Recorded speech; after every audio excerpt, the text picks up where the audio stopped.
വലൈക്കും അസ്സലാം വറഹ്മത്തുള്ളാഹി വബറകാതുഹു.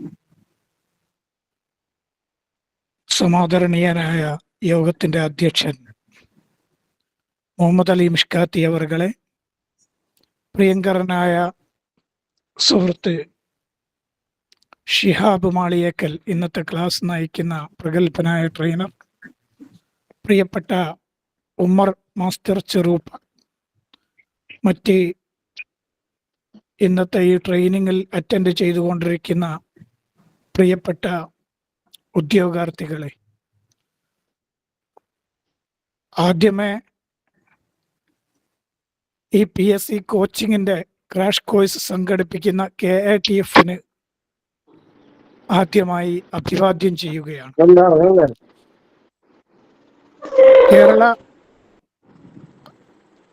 കേരള അറബിക് ടീച്ചേഴ്സ് ഫെഡറേഷൻ വളരെ പ്രശംസനീയമായ ഒരു ഉദ്യമത്തിനാണ് ഇപ്പോൾ നേതൃത്വം നൽകിക്കൊണ്ടിരിക്കുന്നത്. സാധാരണഗതിയിൽ സർവീസിലൊക്കെ കയറിയ ആളുകൾക്ക് അതിനുശേഷം സേവനം നൽകി വരുന്ന ഒരു രീതിയായിരുന്നു നേരത്തെയൊക്കെ ഉണ്ടായിരുന്നത്. പകരം പ്രഗത്ഭരായ അക്കാദമീഷ്യൻസ് ഒക്കെ KATF-ന്റെ ചുമതലകളിൽ വരികയും അതുപോലെ അത്യാധുനിക ടെക്നിക്കൽ സംവിധാനങ്ങളുമൊക്കെയായി KATF ഒരുപാട് മുൻപന്തിയിൽ നിൽക്കുകയും ചെയ്യുമ്പോൾ അതിൻ്റെയൊക്കെ പ്രയോജനം നമ്മുടെ സമൂഹത്തിന് എല്ലാവർക്കും ലഭ്യമാക്കുന്ന രൂപത്തിലേക്ക് അത് കാര്യങ്ങൾ ക്രമീകരിക്കുന്നു എന്ന് അറിയുന്നതിലുള്ള സന്തോഷം പങ്കുവെക്കുകയാണ്. അതിൻ്റെ സാരഥികൾക്ക് നന്ദി പ്രകാശിപ്പിക്കുകയും കൂടി ചെയ്യാണ്. ഈ ക്രാഷ് കോഴ്സിൽ ജോയിൻ ചെയ്തിരിക്കുന്ന എല്ലാ ഉദ്യോഗാർത്ഥികളോടും എനിക്ക് പറയാനുള്ളത്, ഓരോ ദിവസവും നടക്കുന്ന ക്ലാസുകൾ കൃത്യമായി നോട്ട് ചെയ്യുന്നുണ്ടാകും എന്ന് വിശ്വസിക്കുകയാണ്. ആ നോട്ട് പ്രത്യേകമായൊരു ഡയറി വെച്ച് ആ ഡയറിയെ ഓരോ പാർട്ടുകളാക്കി മാറ്റേണ്ടതുണ്ട്. ക്ലാസിക് ലിറ്ററേച്ചർ ആകുമ്പോൾ അതിനെ ക്ലാസിക്കൽ ലിറ്ററേച്ചർ, മോഡേൺ ലിറ്ററേച്ചർ, അതുപോലെ അതിൽ തന്നെ ഷിയർ, നെസർ എന്നൊക്കെ തുടങ്ങി അതിനെ വിഭജിക്കാൻ സാധിക്കുക എന്നുള്ളത്. അങ്ങനെ ഒരു സയൻറ്റിഫിക്കായ മെത്തേഡിലൂടെ ഈ നോട്ടുകളെ ക്രമീകരിക്കാൻ വേണ്ടി എല്ലാവരും പരിശ്രമിക്കേണ്ടതാണ്. അപ്പോഴാണ് ഏറ്റവും ഭംഗിയായി കാര്യങ്ങളെ ഒരു അസോസിയേറ്റ് ലേണിങ്ങിലൂടെ നമുക്ക് കാര്യങ്ങളെ മനസ്സിലാക്കി ഗ്രാസ്പ് ചെയ്തു വെക്കാനും അത് പരീക്ഷയ്ക്ക് കിട്ടുന്ന ക്വസ്റ്റ്യൻ വായിച്ച് തുടങ്ങുമ്പം തന്നെ അതിൻ്റെ ആൻസറിലേക്ക് എത്തിച്ചേരാനും നമുക്ക് സാധിക്കുക. അപ്പോൾ ഈ ലിറ്ററേച്ചറിൻ്റെ ഭാഗമായിട്ട് ചോദിച്ചു വരുന്ന സാധാരണ കണ്ടുവരുന്ന ചോദ്യങ്ങൾ എന്ന് പറയുന്നത് അതിൻ്റെ ഉദബാ ആരൊക്കെയാണ്. ഏറ്റവും പ്രധാനമായിട്ട് ഇപ്പോൾ PG B.Ed ഒക്കെ കഴിഞ്ഞവരാണ്, കേട്ടറ്റ് നേടിയവരാണ് ഇതിന് പ്രാപ്തരായിട്ടുള്ള, PSC എഴുതാൻ പ്രാപ്തരായിട്ടുള്ള ആളുകൾ. അപ്പം അതുകൊണ്ട് തന്നെ അത്തരം ആളുകൾക്ക് എഴുതാവുന്ന രൂപത്തിലാണ് ചോദ്യങ്ങൾ വരിക. അപ്പം അതുകൊണ്ട് വെറും ഒരു പ്രിലിമിനറി കോഴ്സ് കഴിഞ്ഞ് ഈ പരീക്ഷ എഴുതാൻ വേണ്ടി തയ്യാറെടുത്താൽ മതിയാവും എന്ന് പറയാൻ പറ്റില്ല. പ്രിലിമിനറി കോഴ്സിൽ തന്നെ പരാമർശിച്ച് മാത്രം പോകുന്ന ചില വ്യക്തികൾ, സാഹിത്യകാരന്മാരുണ്ടാവും. അത് കണ്ടംപററി ലിറ്ററേച്ചറിലായാലും മോഡേൺ ലിറ്ററേച്ചറിലായാലും എല്ലാം നമുക്ക് എപ്പോഴും ശ്രദ്ധിച്ചു കൊണ്ടിരിക്കേണ്ടതും അവരെക്കുറിച്ച് ചെറിയ നോട്ടുകൾ തയ്യാറാക്കിയിരിക്കേണ്ടതുമാണ്. ഉദാഹരണത്തിന് ഉദബായിലാണെങ്കിൽ നമുക്കതിനെ ഒന്ന് ക്ലാസിഫൈഡ് ചെയ്ത് കൊണ്ടുപോകാം. മോഡേൺ ലിറ്ററേച്ചറിലെ ഉദബാകൾ അത് എഴുതി തയ്യാറാക്കുമ്പോൾ ഫന്നു തംസീൽ എന്നിവയിൽ പ്രഗത്ഭരായവർ ആരൊക്കെ എന്ന് ലിസ്റ്റ് ചെയ്യുക. അതുപോലെ റിവായാത്തിൽ പ്രഗത്ഭരായ ആളുകൾ, തൗഫീഖുൽ ഹക്കീമിനെ പോലെ, അതിൻ്റെ ഉസ്താദാണ് തൗഫീഖുൽ ഹക്കീം. ആ ഫന്ന് റിവായാത്തിൽ പ്രഗത്ഭരായ ആളുകളെ നമുക്ക് ലിസ്റ്റ് ഔട്ട് ചെയ്യാം. പിന്നീട് മോഡേൺ ലിറ്ററേച്ചറിലെ ഷുവറായിനെ ക്ലാസിഫൈ ചെയ്യാം. ആ ഷുവറായി ആരൊക്കെയാണ് എന്ന് നമുക്ക് എഴുതി തയ്യാറാക്കാം. പിന്നീട് ഇതിൽ നഖ്ദ് പരാമർശിക്കുന്ന നിരൂപണ സാഹിത്യത്തിൽ പ്രഗത്ഭരായിട്ടുള്ള ഷൗക്കി ലൈഫിനെ പോലെയുള്ള മുഹമ്മദ് മൻദൂറിനെ പോലെയുള്ള പ്രഗത്ഭരായ വ്യക്തിത്വങ്ങളെ ചാർട്ട് ചെയ്യാം. അത് കഴിഞ്ഞാൽ താരീഖിൽ പ്രഗത്ഭരായിട്ടുള്ള ആളുകൾ ആരാണ്, ആ താരീഖിൽ പ്രഗത്ഭരായ ആളുകളെ നമുക്ക് ലിസ്റ്റ് ഔട്ട് ചെയ്യാം. പിന്നീട് ഫൽസഫയിൽ, അതുപോലെ അദബുൻ നിസ്വ സ്ത്രീ സാഹിത്യം, അതുപോലെ അതിൽ തന്നെ അൽക്കാബുകൾ, വ്യത്യസ്തമായ പേരുകൾ, ഷായറുൽ ഖത്രൈൻ, അമീറു ഷുഹറ, ഷായറുൻ നീൽ, അങ്ങനെ പറഞ്ഞു പോകുന്ന ഒരുപാട് പേരുണ്ട്. കുറച്ച് പിറകിലേക്ക് പോകുമ്പോൾ ഒരുപാട് വ്യത്യസ്തമായ പേരുകൾ നമുക്ക് കാണാൻ പറ്റും. അതൊക്കെ ചാർട്ട് ചെയ്തു പോവുക. പിന്നെ അൽ അവാഇലു വൽ അവാഖിർ, അഥവാ മൻ അവലു മൻ, മൻ ആഖിറു മൻ, ഓരോ നിലയും ഇപ്പോൾ അവലുമൻ സന്നഫ ഫിൻ നഹ്വ് എന്നൊക്കെ ചോദിക്കുമ്പോൾ അത്തരത്തിലുള്ള അവായിലുകളെ ചാർട്ട് ചെയ്യുക, അവാഹിറുകളെ ചാർട്ട് ചെയ്യുക. മറ്റൊന്ന് അൽ ബിലാദു വൽ അവാസിം, രാജ്യങ്ങളുടെ പേരുകളും ആ രാജ്യങ്ങളുടെ തലസ്ഥാനങ്ങളെയും നമുക്ക് ചാർട്ട് ചെയ്യാം. മറ്റൊന്ന് ദൗരിയാത്ത് വൽ മജല്ലാത്ത്, മാഗസിനുകൾ, അതുപോലെ പീരിയോഡിക്കൽസ് എല്ലാം മോഡേൺ ആയിട്ടുള്ളവ ചാർട്ട് ചെയ്യാം. ക്ലാസിക്കലായിട്ടുള്ളത് പൗരാണിക കാലത്ത് തുടക്കം കുറിച്ച മാഗസിനുകളൊക്കെ അത് അവലുമൻ സന്നഫ അവൽ സഹീഫ ബദഅത്ത് ഫിൽ ലുഗത്തിൽ അറബിയ എന്നൊക്കെ ചോദ്യം വരുമ്പോൾ വഖായിൽ മിസ്രിയൊക്കെ എഴുതാൻ പാകത്തിൽ സഹായിഫും ജറായിദും ഒക്കെ നമുക്ക് ലിസ്റ്റ് ഔട്ട് ചെയ്യാവുന്നതാണ്. അതുപോലെ ഈ സാഹിത്യ രംഗത്ത് പ്രശോഭിച്ച മഹ്ജർ സാഹിത്യം, മഹ്ജർ സാഹിത്യത്തിലെ ഖലീൽ ജിബ്രാൻ മുതൽ ഈലിയ അബുമാലി, ഖലീൽ മത്രാൻ, അവിടുന്ന് ഇങ്ങോട്ട് വരുന്ന പ്രഗത്ഭരായ ഒരുപാട് വ്യക്തിത്വങ്ങൾ, അവരുടെ സംഭാവനകൾ, അതുപോലെ അവരുടെ ഇതിനു വേണ്ടി രൂപീകരിച്ച സ്ഥാപനങ്ങൾ, മദാരിസ് വൽ മആഹിദ് എന്നാണ് പറയുക. അപ്പോൾ ആ സ്ഥാപനങ്ങൾ എന്ന് പറയുമ്പോൾ നമ്മളുടെ ഓർമ്മയിലേക്ക് വരേണ്ട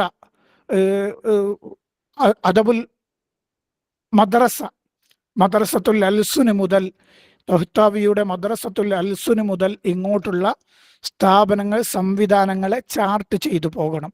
ഈ രൂപത്തിൽ അദബിനെ പഠിക്കുമ്പോഴാണ് നമുക്ക് കൃത്യമായിട്ട് ധാരണ ഉണ്ടാവുക. അല്ലെങ്കിൽ നമ്മൾ ഒരുപാട് സാഹിത്യം വായിക്കും. ഇപ്പം ഹാഫിൽ ഇബ്രാഹിമിനെ കുറിച്ച് നമ്മൾ വായിച്ചു തുടങ്ങുന്നു. അപ്പോൾ അദ്ദേഹത്തിൻ്റെ അവിടുന്ന് ഇങ്ങോട്ടുള്ള പോയിന്റുകളെ ക്രമീകരിച്ച് അദ്ദേഹത്തെ മുഴുവൻ എഴുതിപ്പോയി. അത് കഴിഞ്ഞ് അഹമ്മദ് ഷൗക്കി അങ്ങനെ എഴുതിപ്പോയി. അത് കഴിഞ്ഞ് അതിൻ്റെ ഇടയിൽ ജിബ്രാൻ, ഖലീൽ ജിബ്രാൻ വന്നു. അപ്പോൾ അതിങ്ങനെ എഴുതിപ്പോയി. പെട്ടെന്ന് നജീബ് മഹ്ഫൂദ് കടന്നു വരുന്നു, തൗഫീഖുൽ ഹക്കീം വരുന്നു, അബ്ബാസ് മഹ്മൂദ് ലുക്കാദ് വരുന്നു. അങ്ങനെ ഇങ്ങനെ ആളുകളെ ഇങ്ങനെ ക്രമീകരിക്കുമ്പോൾ അതിനൊരടുക്കും ചിട്ടയുമില്ലാതെ നമ്മൾ എഴുതി വന്നാൽ ഒരിക്കലും പരീക്ഷയ്ക്ക് ചോദിക്കുമ്പോൾ ഒരു ചോദ്യം വരുമ്പോൾ അത് അർവാഹുൽ മുത്തമരീദ, അത് നജീബ് മഹ്ഫൂദ് ആണോ, തൗഫീഖുൽ ഹക്കീമാണോ, അല്ലെങ്കിൽ താഹ ഹുസൈനാണോ എന്ന ഓപ്ഷൻ വരുമ്പോൾ നമ്മൾ പെട്ടെന്ന് ഞെട്ടിപ്പോവും. കാരണം ഇതൊക്കെ എനിക്ക് അറിയാവുന്നതാണ്, എന്നാൽ ഇതെനിക്ക് മനസ്സിലായില്ലല്ലോ എന്നൊരാശങ്ക വരും. അതുകൊണ്ട് ഈ ആശങ്ക ഒഴിവാക്കാൻ പറ്റുന്ന രൂപത്തിലുള്ള പ്രത്യേകമായ പരിശീലനം നേടേണ്ടതുണ്ട്. ആ പരിശീലനം കൃത്യമായി പ്രത്യേകം ഇന്ന് ഈ നിമിഷം തുടങ്ങുന്ന ആൾക്കാണ്, തീരുമാനമെടുത്ത് തുടങ്ങുന്ന ആൾക്കാണ് PSC കിട്ടുള്ളൂ. നമ്മളൊരു കോഴ്സ് ചെയ്യാൻ 2 വർഷമോ 5 വർഷമോ 6 വർഷമോ ചെയ്യാൻ നമുക്ക് യാതൊരു മടിയും ഉണ്ടാവില്ല. എന്നാൽ ഒരു PSC പരീക്ഷയ്ക്ക് തയ്യാറെടുക്കാൻ നമ്മൾ ഹാൾ ടിക്കറ്റ് വരുന്നത് വരെ കാത്തിരിക്കുന്നു എന്ന് പറയുന്നത് എത്രമാത്രം നമ്മൾ അതിനോട് അവഗണനയോടെയാണ് ഈ PSC പരീക്ഷയെ നിരീക്ഷിക്കുന്നത്, കാണുന്നത് എന്ന് നമുക്ക് നമ്മെ ഓർമ്മപ്പെടുത്തേണ്ടതുണ്ട്. അപ്പം അതുകൊണ്ട് ഇവിടെ ക്ലാസ് എടുക്കുന്ന ആളുടെ ക്ലാസ്സിനുള്ള അവസരം, പ്രിയങ്കരനായ ഷിഹാബ് മാളിയക്കൽ സാർ ഇവിടെ ക്ലാസ് എടുക്കും. അതുകൊണ്ട് നമുക്ക് പിന്നീട് ഒരു അവസരം ഉണ്ടാവുമ്പോൾ തീർച്ചയായും ഞാനും ഇതിൻ്റെ ഭാഗമാകാം. കാരണം KTF ഇത്രയും എഫേർട്ട് എടുക്കുമ്പോൾ നമ്മളുടെ ആളുകളൊക്കെ, നമ്മളും പൂർണ്ണമായിട്ട് അതിനോട് ത്യാഗ മനസ്കതയോടെ പ്രവർത്തിച്ച് അതിൻ്റെ ഭാഗമായി അവരിൽ ഒരാളായി നമ്മളും മാറുമ്പോൾ മാത്രമാണ് നമുക്ക് സോഷ്യൽ കമ്മിറ്റ്മെൻറ്റ് പ്രകടിപ്പിക്കാൻ നമുക്ക് സാധിക്കുക. ഇതേ സമയത്ത് ഇത്തരത്തിലുള്ള ഒരു കോഴ്സ് നമുക്ക് കിട്ടണമെങ്കിൽ പെർ ഡേ 1000 ഒരു മണിക്കൂറിന് 1000 രൂപയൊക്കെയാണ് ഇപ്പോഴത്തെ പുറമെ നടക്കുന്ന ഫീസിൻ്റെ സ്ട്രക്ചർ. ആ ഫീസ് നിശ്ചയിച്ചു കഴിഞ്ഞാൽ ഇതിൽ ഇപ്പോൾ പങ്കെടുത്തിരിക്കുന്ന പല ആളുകളും സ്കിപ്പാവും എന്നെനിക്കറിയാം. അപ്പോൾ അതുകൊണ്ട് ഞാൻ പറയുന്നത് KTF ഒരുക്കിയിരിക്കുന്ന പ്ലാറ്റ്ഫോം വളരെ വലിയതാണ്. ആ സേവനത്തെ ഒരു കാരണവശാലും വില കുറച്ച് കാണാൻ പാടില്ല. തുടങ്ങുന്നതിൻ്റെ മുമ്പ് ജോയിൻ ചെയ്യുകയും സമയം കഴിയുമ്പോൾ ഒരു ഇൻറ്ററാക്ഷൻ അവസരം ഉണ്ടാക്കുകയും ഈ ക്ലാസ് കേട്ടുകൊണ്ടിരിക്കുന്നവർ കൂടി ഇതിൽ പങ്കെടുത്ത് സംസാരിച്ചുകൊണ്ട് ഒരു ഇൻട്രാക്ഷനിലൂടെ സംശയങ്ങൾ ദൂരീകരിച്ച് പോകുമ്പോൾ മറ്റുള്ളവർക്കൊക്കെ കൂടുതൽ അച്ചീവ്മെൻ്റ് ഉണ്ടാകുമ്പോൾ നമുക്കും തോന്നും ഞാനും ഇതിൻ്റെ ഭാഗമാകണം.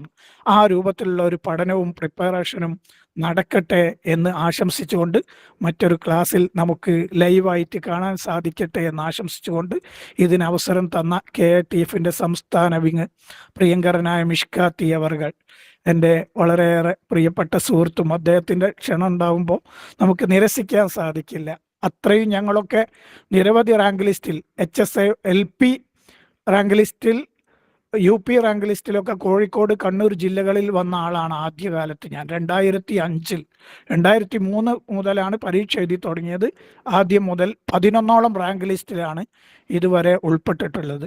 ഹയർ സെക്കൻഡറി ജൂനിയറിൻ്റെ 2 റാങ്ക് ലിസ്റ്റ്, സീനിയറിൻ്റെ 2 റാങ്ക് ലിസ്റ്റ്, കോളേജിൻ്റെ 2 റാങ്ക് ലിസ്റ്റ്, അതുപോലെ HSA കാസർഗോഡ്, എറണാകുളം ഒക്കെ ഉൾപ്പെട്ടിരുന്നു. അങ്ങനെ ഇതിന് കൃത്യമായ പ്രിപ്പറേഷനും അതുപോലെ കൃത്യമായ ഇതിൻ്റെ സ്ട്രക്ചറൈസ് ചെയ്തിട്ടുള്ള ഒരു പഠന രീതിയും നമ്മൾ ആവിഷ്കരിച്ചത് കൊണ്ടാണ് ഇത്രയും റാങ്ക് ലിസ്റ്റിൽ നമുക്കൊക്കെ വരാൻ സാധിച്ചത്. തീർച്ചയായും ഭാവി വാഗ്ദാനങ്ങളായ നിങ്ങളെല്ലാവരും സർവീസിലേക്ക് കടന്നു വരട്ടെ. കുറച്ച് ദീർഘമായി സംസാരിച്ചു പോയിട്ടുണ്ട്. തീർച്ചയായും എല്ലാവർക്കും ഒരിക്കൽ കൂടി അഭിവാദ്യങ്ങൾ ചെയ്തുകൊണ്ട് ഇന്നത്തെ ഈ ക്ലാസ് ഉദ്ഘാടനം നിർവഹിച്ചതായി അറിയിക്കുന്നു. നമസ്കാരം. അസ്സലാമു അലൈക്കും വറഹ്മത്തുള്ളാഹി വബറകാതുഹു. വഅലൈക്കും അസ്സലാം വറഹ്മത്തുള്ളാഹി വബറകാതുഹു. ജസാക്കുമുല്ലാഹ് ഖൈർ. മാഷാ അല്ലാഹ്, മുംതാസ്. വളരെ വിലപ്പെട്ട നിർദ്ദേശങ്ങളാണ് മുജദ്ദിദി സാർ നൽകിയത്. അദ്ദേഹത്തിന് സമയം കൊടുത്തേ മതിയാവൂ. മാത്രമല്ല, മറ്റൊരു ക്ലാസ്സിൽ ഈ പ്ലാറ്റ്ഫോമിലേക്ക് സാറ് ഒരു ക്ലാസ്സുമായി വരണം എന്ന് ഞങ്ങൾ ആവശ്യപ്പെടുകയാണ്. സാർ അതിന് സമ്മതിച്ചിട്ടുണ്ട്, അൽഹംദുലില്ലാ. ഏതായിരുന്നാലും സാറിന് ഞങ്ങളുടെ എല്ലാവരുടെയും ഹൃദ്യമായ നന്ദി ഇവിടെ അറിയിക്കുകയാണ്. തുടർന്നും സാറിൻ്റെ എല്ലാ നിർദ്ദേശങ്ങളും ക്ലാസ്സുകളും ഞങ്ങൾ പ്രതീക്ഷിക്കുന്നുണ്ട്. അള്ളാഹു അനുഗ്രഹിക്കട്ടെ. ഏറ്റവും പ്രിയങ്കരനായ ശിഹാബ് സാറെ ക്ലാസ് എടുക്കാൻ വേണ്ടി ക്ഷണിക്കുന്നു. അസ്സലാമു അലൈക്കും.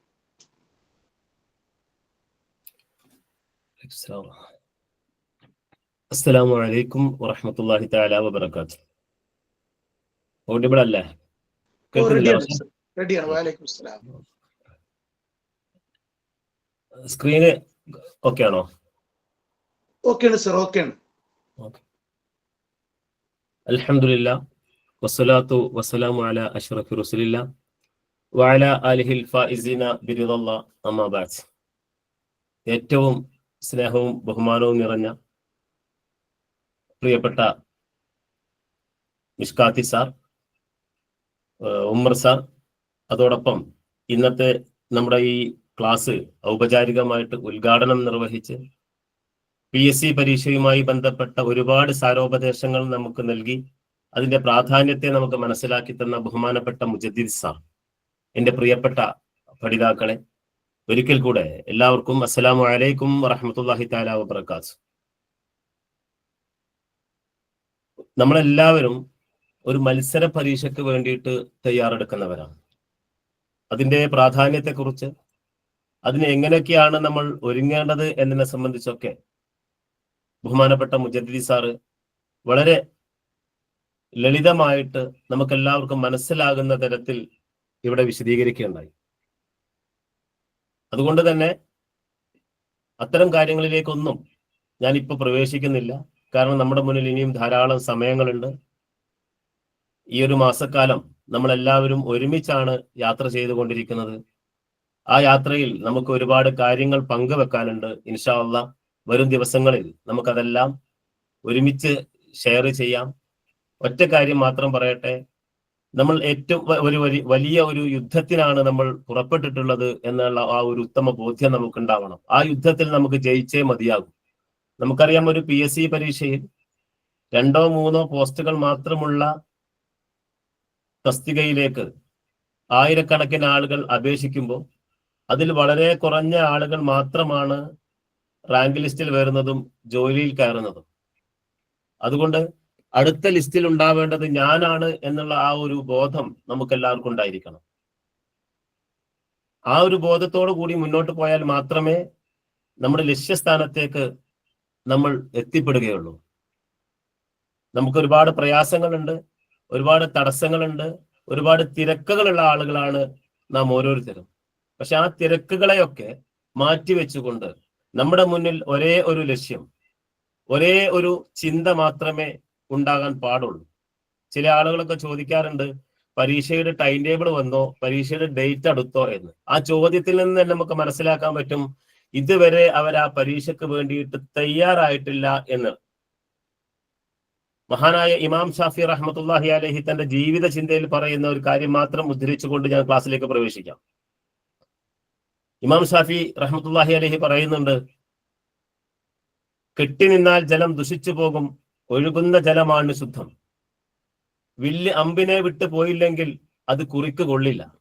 സിംഹം അതിന്റെ സങ്കേതം വിട്ട് പുറത്തിറങ്ങിയില്ല എങ്കിൽ ഇര പിടിക്കാനുള്ള അതിന്റെ വേട്ട നടക്കില്ല.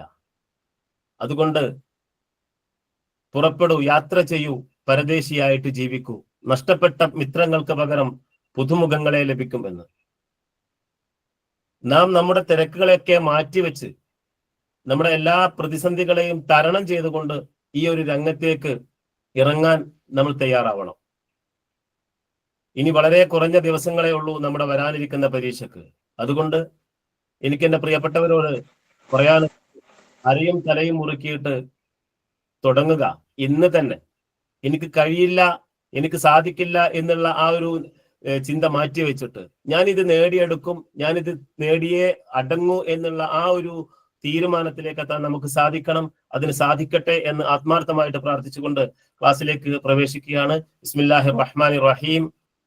അള്ളാഹുവിന്റെ തിരുനാമത്തിൽ ആരംഭിക്കുന്നു. നമുക്ക് ഇന്ന് പഠിക്കാനുള്ളത് ആണ് അദബില് അസ്റുൽ ജാഹിലിയ എന്ന ഒരു പാർട്ടാണ് ഇന്ന് നമ്മൾ ഉദ്ദേശിക്കുന്നത്. വളരെ ലളിതമായിട്ട് അല്ലെങ്കിൽ വളരെ എളുപ്പത്തിൽ നമുക്ക് പഠിച്ചെടുക്കാൻ പറ്റുന്ന ഒരു പാർട്ട് തന്നെയാണ്. എന്നാൽ വളരെ പ്രധാനപ്പെട്ട ധാരാളം ചോദ്യങ്ങൾ മുൻ കഴിഞ്ഞ പരീക്ഷകൾക്ക് ഈ ഭാഗത്ത് നിന്ന് വന്നിട്ടുണ്ട് എന്നുള്ള കാര്യം നമ്മൾ മനസ്സിലാക്കണം. അതുകൊണ്ട് എൻ്റെ പ്രിയപ്പെട്ടവരെ, വളരെ ഗൗരവത്തിലെടുക്കേണ്ട ഒരു പാർട്ട് തന്നെയാണ് അൽ അസ്റുൽ ജാഹിലിയ. നമുക്ക് എളുപ്പമായിട്ട് തോന്നും, പക്ഷെ ചില ചോദ്യങ്ങളും ആ ചോദ്യങ്ങളിലെ ഓപ്ഷനുകളൊക്കെ നമ്മളെ കൺഫ്യൂസ്ഡ് ആക്കുന്ന തരത്തിലുള്ള ചോദ്യങ്ങളാണ് വരാറുള്ളത്. നമുക്ക് ഒരു ചോദ്യത്തിലൂടെ തന്നെ, ലളിതമായ ഒരു ചോദ്യത്തിലൂടെ നമുക്ക് ക്ലാസ്സിലേക്ക് പ്രവേശിക്കാം. എല്ലാവരും ഒന്ന് ആൻസർ ചെയ്യാൻ വേണ്ടി ശ്രമിക്കുക. വളരെ ലളിതമായ ഒരു ചോദ്യമാണ്. സ്ക്രീനിൽ കാണുന്നുണ്ടല്ലോ ചോദ്യം, അല്ലേ? അൽ യൗമുൽ ആലമിയു ലില്ലുഗത്തിൽ അറബിയ. ലോക അറബി ഭാഷാ ദിനം എന്നാണ് എന്നുള്ളതാണ് ചോദ്യം. Option C. ടൈപ്പ് ചെയ്ത് വിട്ടാൽ മതി, മെസ്സേജിൽ ടൈപ്പ് ചെയ്തിട്ട് വിട്ടാൽ മതി.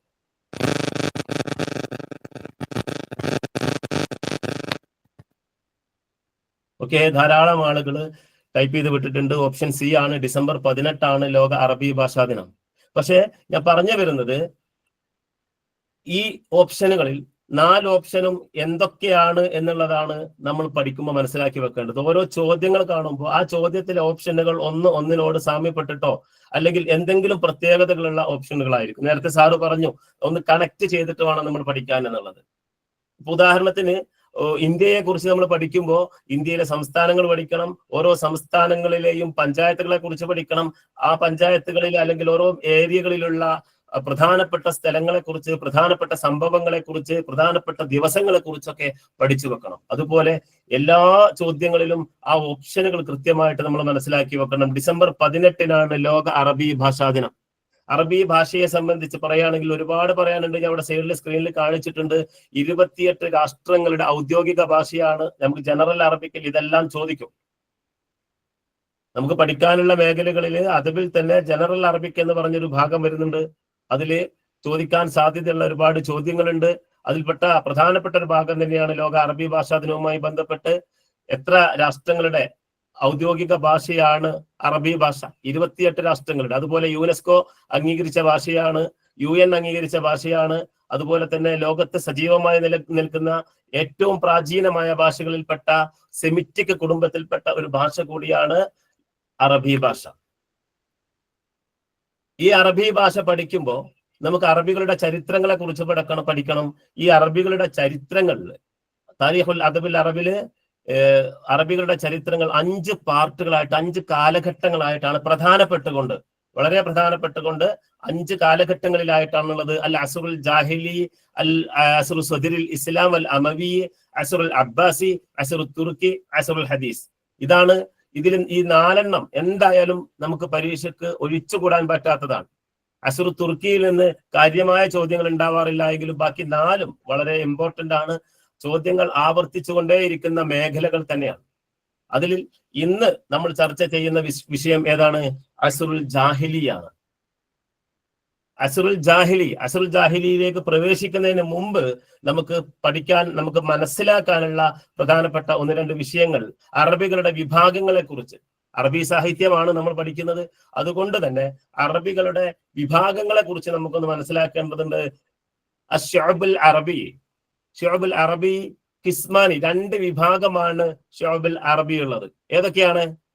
അൽ ഖഹ്താനിയൂൻ, യമൻ ഭാഗത്ത് ജീവിച്ചിരുന്ന ആളുകളെ വിളിച്ചിരുന്ന ഒരു പേരാണ് അൽ ഖഹ്താനിയൂൻ എന്ന്. അതുപോലെ തന്നെ ഹിജാസിന്റെ ഭാഗങ്ങളിൽ, ഹിജാസ് പ്രവിശ്യയിൽ താമസിച്ചിരുന്ന ആളുകളെ വിളിച്ചിരുന്ന പേരാണ് അദ്നാനിയൂൻ എന്നുള്ളത്. ഈ 2 വിഭാഗങ്ങളാണ് ഏറ്റവും പ്രധാനപ്പെട്ട് അറബികളുടെ അറബി വിഭാഗങ്ങൾ, അറബിയുടെ ഗോത്രങ്ങൾ അല്ലെങ്കിൽ അറബിയുടെ വംശം 2 വിഭാഗത്തിലായിട്ടാണ് പറയപ്പെടുന്നത്.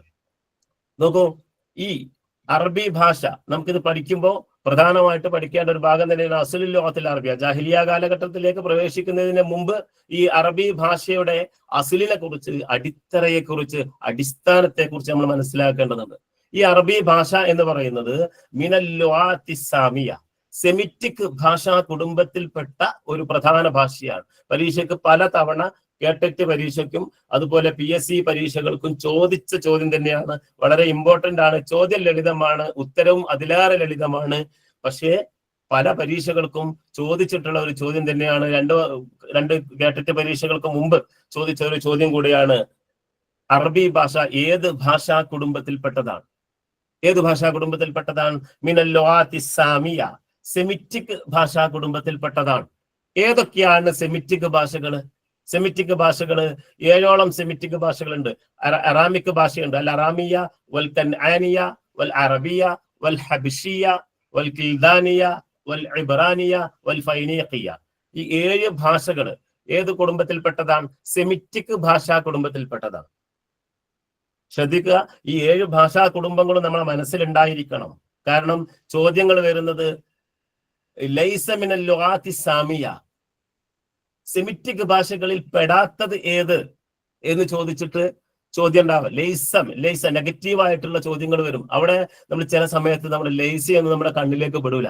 നമ്മൾ മിനൽ ലുഗാത്തി സാമിയ അത് മാത്രം ശ്രദ്ധിക്കും, അതിന്റെ ആൻസർ കൊടുക്കാൻ വേണ്ടി ശ്രദ്ധിക്കും. അപ്പോ നമ്മൾ ആൻസർ എന്തായി പോവും? തെറ്റായിട്ട് മാറും. ഇവിടെ ശ്രദ്ധിക്കുക, സെമിറ്റിക് ഭാഷാ കുടുംബങ്ങൾ ഏതൊക്കെയാണ്? ഈ 7 ഭാഷകളെയും നമ്മൾ മനസ്സിലാക്കി വെക്കുക. അൽ അറാമിക്, വൽ കൻആനിയ, വൽ അറബിയ, വൽ ഹബശിയ, വൽ കിൽദാനിയ, വൽ ഇബ്രാനിയ, വൽ ഫൈനീഖിയ. ഓക്കെ, മനസ്സിലാവുന്നുണ്ടല്ലോ? സ്പീഡ് കൂടുന്നുണ്ടോ? ഇല്ല. ഓക്കെ, നോക്കാം. ഈ ഭാഗവുമായി ബന്ധപ്പെട്ട നമുക്കൊരു ചോദ്യം നോക്കാം. അൽ ലുഗത്തുൽ അറബിയ്യത്തു മിനൽ ലുഗാത്തി. കുറേ പരീക്ഷകൾക്ക് വന്ന ചോദ്യമാണ്. ഒരുപാട് തവണ ചോദിച്ച ചോദ്യമാണ്. നമ്മൾ ഒബ്ജക്റ്റീവ് ടൈപ്പ് ആകുന്നതിന് മുമ്പ് ഒക്കെ ചോദിച്ച ഒരു ചോദ്യം തന്നെയാണ്. അൽ ലുഗത്തുൽ അറബിയ്യത്തു മിനൽ ലുഗാത്തി. ആൻസർ ചെയ്തോക്കെ.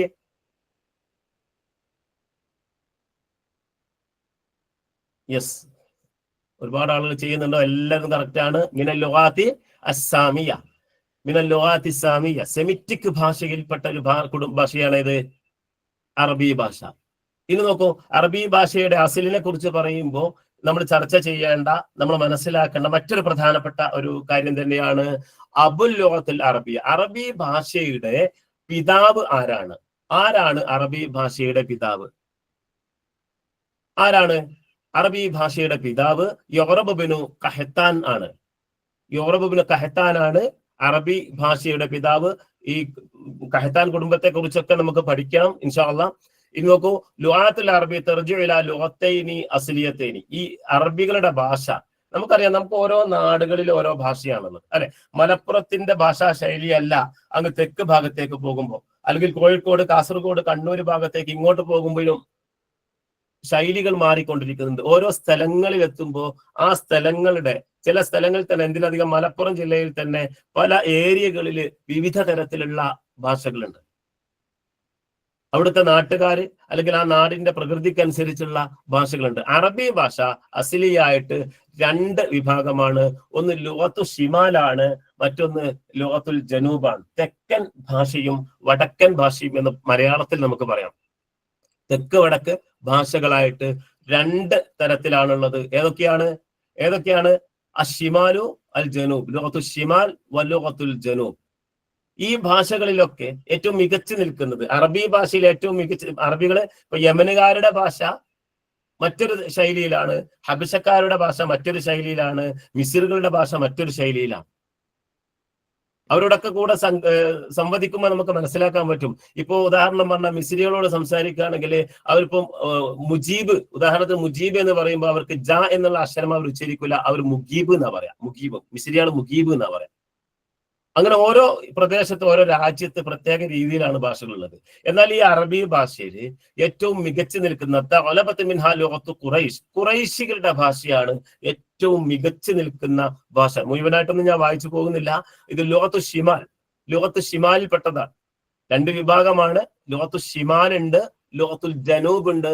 അതിൽ ഏറ്റവും മികച്ചു നിൽക്കുന്നത് ലുഗത്തു ഷിമാലാണ്. ഈ ലുഗത്തു ഷിമാലാണ് മഹാനായ പ്രവാചകൻ സല്ലല്ലാഹു അലൈഹി വസല്ലമ തങ്ങളുടെ കുടുംബ പരമ്പരയായ ഗോത്രമായ ഖുറൈശി ഗോത്രത്തിന്റെ ആ ഭാഷയാണ് ഏറ്റവും മികച്ചു നിൽക്കുന്ന ഭാഷ.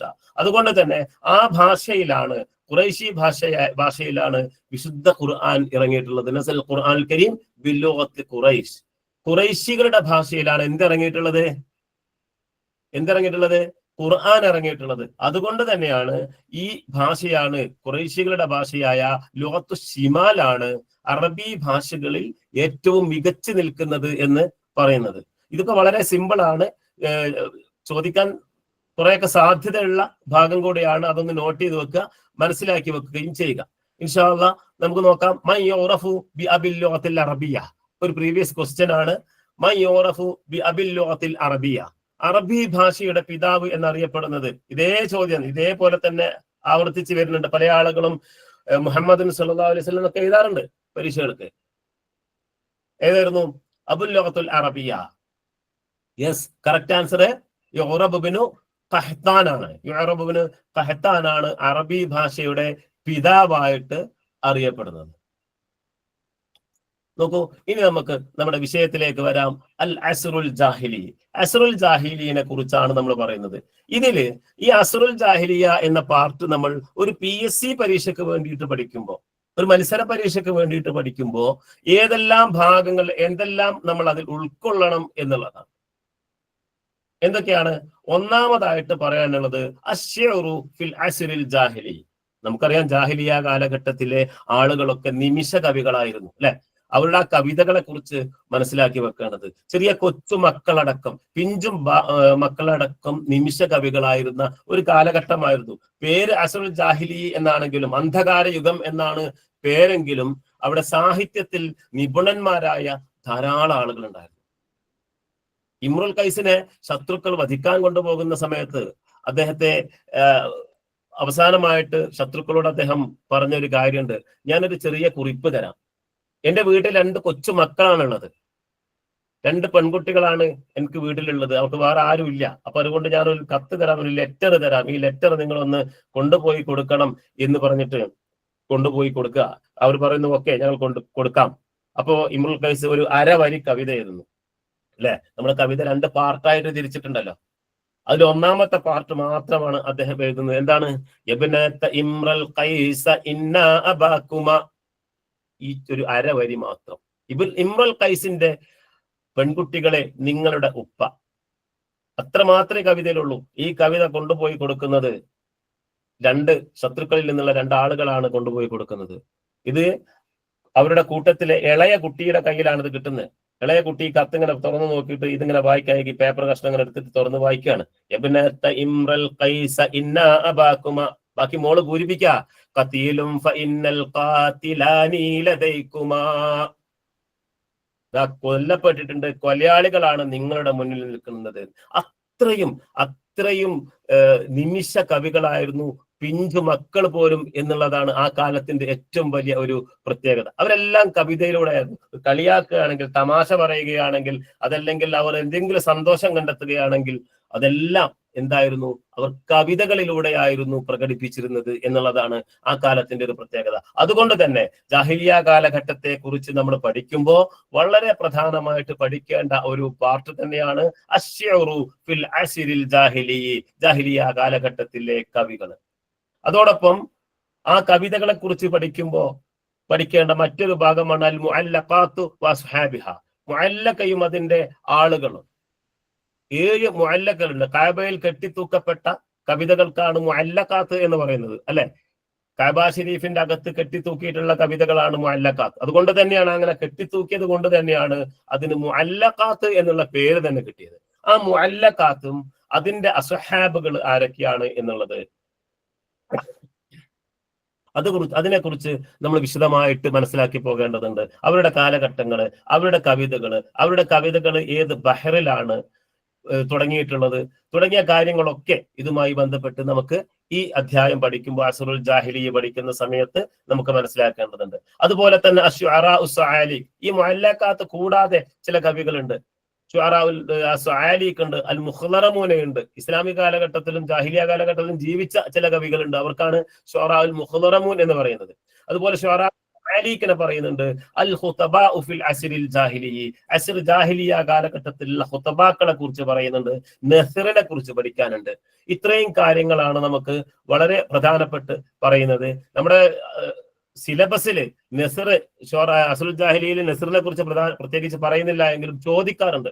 കാരണം നമ്മുടെ സിലബസ് നിങ്ങൾ നോക്കിയിട്ടുണ്ടാകും, അത് നമുക്ക് വായിച്ചാൽ മനസ്സിലാക്കാൻ പറ്റും. ഇതൊരു താൽക്കാലിക സിലബസ് ആണ്, ഇതിന് പുറത്തുനിന്നും ചോദ്യങ്ങൾ ചോദിച്ചേക്കാം എന്ന് അവര് അടിവരയിട്ട് ആ സിലബസിൽ തന്നെ പറയുന്നുണ്ട്. അതുകൊണ്ട് സിലബസ് മാത്രം ഉൾക്കൊണ്ട് പഠിച്ചാൽ പോരാ, അതിനപ്പുറത്തും ഇപ്പുറത്തൊക്കെ ഉള്ള കാര്യങ്ങൾ, അതുമായിട്ട് ബന്ധപ്പെട്ട് റിലേറ്റഡ് ആയിട്ടുള്ള കാര്യങ്ങൾ പഠിച്ചിട്ട് നമുക്ക് പോകണം. ഇൻഷാ അല്ലാഹ് പരമാവധി നമ്മുടെ ഈ ക്രാഷ് ബാച്ച് കഴിയുന്നതിന് മുമ്പായിട്ട് അതെല്ലാം നമുക്ക് കവർ ചെയ്ത് പോകേണ്ടതുണ്ട്. അതുകൊണ്ട് എല്ലാവരും സ്ഥിരമായിട്ട് ക്ലാസ്സിൽ പങ്കെടുക്കണം എന്ന് സാന്ദർഭികമായിട്ട് ഉണർത്തുകയാണ്. അപ്പൊ ഇനി നമുക്ക് പഠിക്കാനുള്ളത് അസ്റുൽ ജാഹിലിയ പഠിക്കുമ്പോൾ ഇസ്ലാമിന്റെ മുമ്പുള്ള കാലഘട്ടത്തെയാണ് നമ്മൾ എന്ത് പറയുന്നത്, ജാഹിലിയ കാലഘട്ടം എന്ന് പറയുന്നത്, അല്ലെ? മലയാളത്തിൽ നമ്മൾ അന്ധകാര യുഗം എന്ന് പറയും. ഇതില് അൽ അറബ് ഖബലൽ ഇസ്ലാം വളരെ പ്രധാന പോയിന്റ് ഇവിടെ സാന്ദർഭികമായിട്ട് നിങ്ങളോട് ഉണർത്തുകയാണ്. അൽ അറബു ഖബലൽ ഇസ്ലാം, ഇസ്ലാമിന് മുമ്പുള്ള കാലഘട്ടത്തിലെ അറബികൾ, ഇസ്ലാമിന് മുമ്പുള്ള കാലഘട്ടം, അതുപോലെ ഇസ്ലാമിക് പീരീഡ്, അസ്റു സദ്രിൽ ഇസ്ലാം, അതുപോലെ അതിന് ശേഷം വന്നിട്ടുള്ള അമവിയ പീരീഡ്, ഇതൊക്കെ നമുക്ക് നമ്മുടെ ഇതുമായിട്ട് ബന്ധപ്പെട്ടുള്ളത്. അതിനുശേഷം വന്ന അസ്റുൽ ഹദീസ് ഉണ്ട്, കുറെ കാലത്തിന് ശേഷം. അതിന്റെ ഇടയിൽ ഒരു ഇടവേള വന്നിട്ടുണ്ട്, സാഹിത്യങ്ങളൊക്കെ നിലച്ചു പോയ ഒരു സാഹചര്യം വന്നിട്ടുണ്ട്. ആ കാലഘട്ടത്തെ കുറിച്ച് കാര്യമായിട്ട് പരീക്ഷയ്ക്ക് ചോദിക്കാറില്ല എങ്കിലും അതും നമ്മൾ മനസ്സിലാക്കി വെക്കേണ്ടത് എന്താണ്, അസ്റുൽ ഇൻഹിത്വാത്ത് എന്നാണ് ആ കാലഘട്ടത്തിന്റെ പേര്, അസ്റുൽ ഇൻഹിത്വാത്ത്. അതിനുശേഷം അസ്റുൽ ഹദീസ്, ആധുനിക കാലഘട്ടത്തിൽ നമ്മുടെ നജീബ് മഹ്ഫൂദിനെ പോലെയുള്ള ആളുകളെ കുറിച്ചൊക്കെ മനസ്സിലാക്കി വെക്കേണ്ട ഒരു പാർട്ട് നമുക്ക് പഠിക്കേണ്ടതുണ്ട്. അപ്പൊ ഇവിടെ അൽ അറബ് ഖബലൽ ഇസ്ലാം എന്ന് പറഞ്ഞത് കാന ഫീ ശിബ്ഹി ജസീറത്തുൽ അറബിയ ഖബലൽ ഇസ്ലാം അദിയാനും വമുഅ്തഖിദാത്തുൻ മുഖ്തലിഫ. വ്യത്യസ്തമായ മതവിഭാഗങ്ങൾ, വ്യത്യസ്തമായ വിശ്വാസാചാരങ്ങളൊക്കെ ഉള്ള ഒരു ഭാഗമായിരുന്നത് അറേബ്യൻ ഉപദ്വീപിലുണ്ടായിരുന്ന ഒരു വിഭാഗം ആളുകൾ. അതാണ് ഇസ്ലാമിന് മുമ്പുള്ള ആ ഒരു കാലഘട്ടം. അവര് അവരുടെ ചർച്ചകൾക്ക് വേണ്ടിയിട്ട്, അവരുടെ കൂടിയാലോചനകൾക്കൊക്കെ വേണ്ടിയിട്ട് ചില സ്ഥലങ്ങളിൽ, ചില സമയങ്ങളിലൊക്കെ ഒരുമിച്ച് കൂടും. അവർ പ്രധാനമായിട്ടും ഒരുമിച്ച് കൂടിയിരുന്ന ഒരു സ്ഥലമാണ് ദാറുൻ നദ്വ. മകാനുൻ കാനത്ത് തജ്തമഉ ഫീഹി ഖുറൈശ് ലിൽ മുശാവറ.